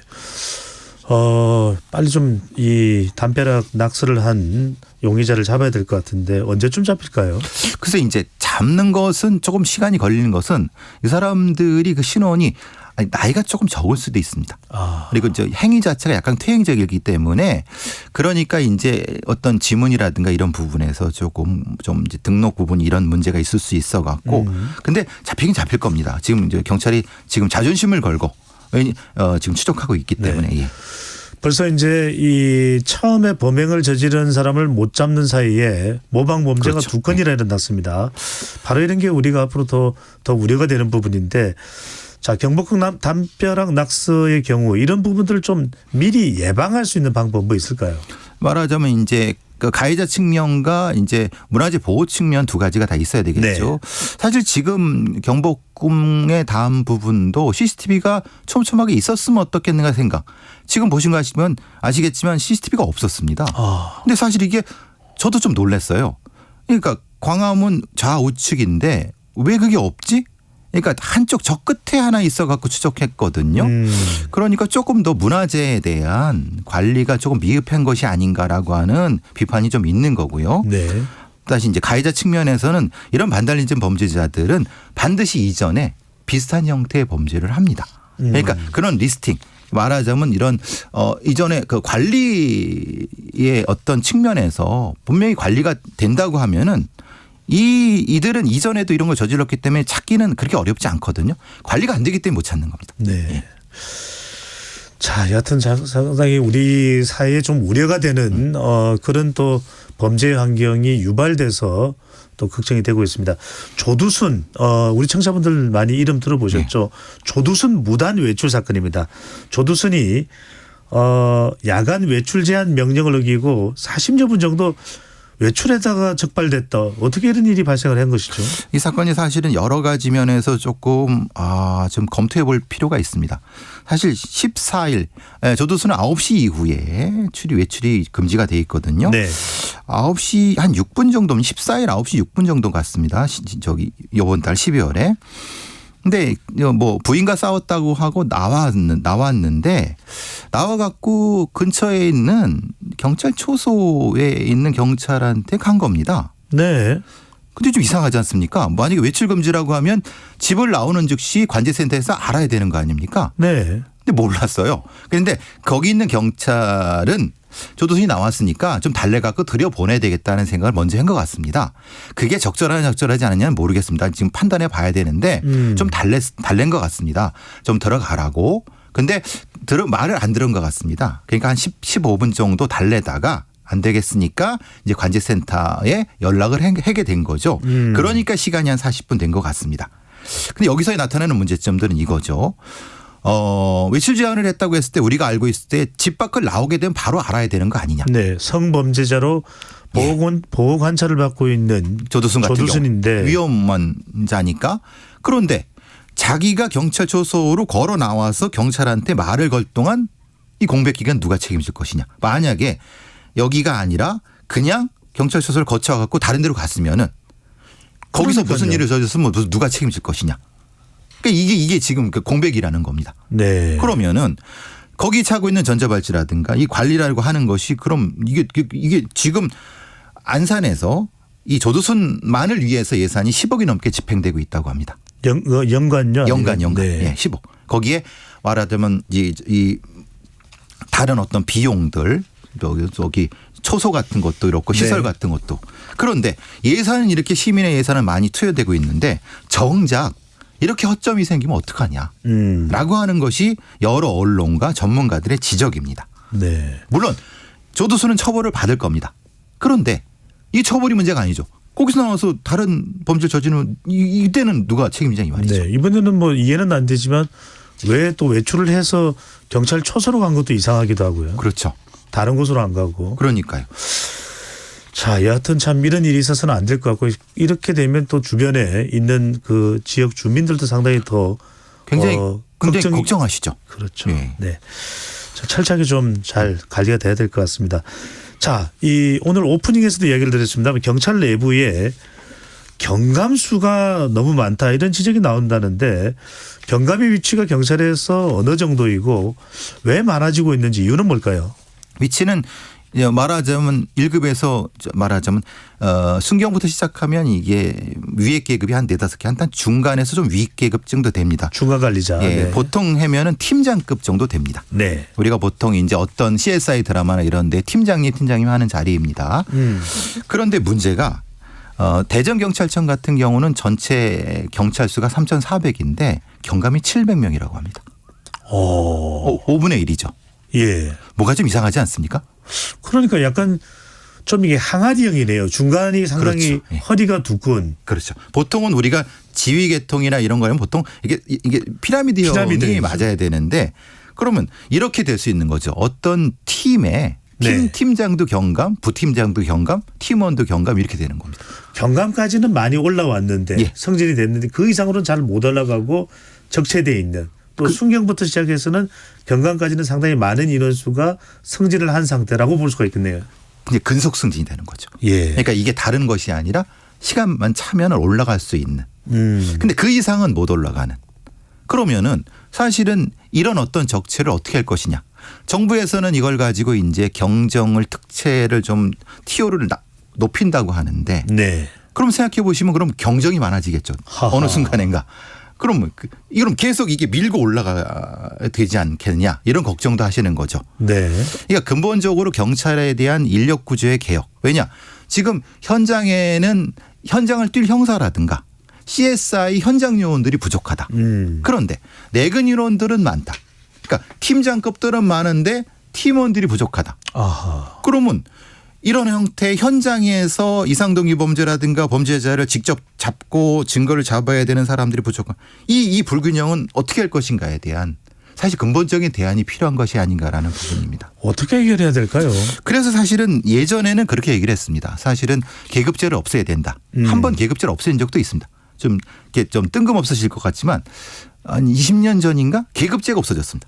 경찰의 계급제가. 그러면 다 친구가 될 수는 없는 거죠. 친구가 되는 게 아니라 경위 이하는 다 한 계급 하나로 계급장을 안 달았던 적이 1년 정도 있었습니다. 네. 근데 저기 다른 어떤 문제 때문에 다시 돌아갔는데 사실 우리의 경찰의 문제는 하는 일과 직급이 안 맞는 겁니다. 말하자면 팀장은 팀장의 일을 해야 되는데 팀장이 아닌 부분이 생길 수 있는 아까 그런 이런 경찰에 대한 개혁 문제가 좀 사실은 좀 문제가 있는 시급히 해결해야 될 문제일 거라고 생각합니다. 그렇군요. 인사와 적절한 업무 사이의 어떤 상관관계를 잘 조절해서 인사 혁신이 좀 일어나야 되겠군요. 맞습니다. 예. 네. 자, 어떻게 하면 경찰이 더 효율적일 수 있는 방안까지도 배상훈 프로파일러가 제시를 해 주셨습니다. 오늘 말씀 잘 들었습니다. 감사합니다. 배종찬의 시사본부 오늘 준비한 소식은 여기까지입니다. 여러분들 어떻게 들으셨는지요? 뉴스가 참 많은데 어떻게 하면 더 쉽게 또 더 잘 이해하실 수 있도록 전달드릴 수 있도록 고민하겠습니다. 저는 내일 낮 12시 20분에 다시 돌아오겠습니다. 행복하고 안전한 오후 보내십시오.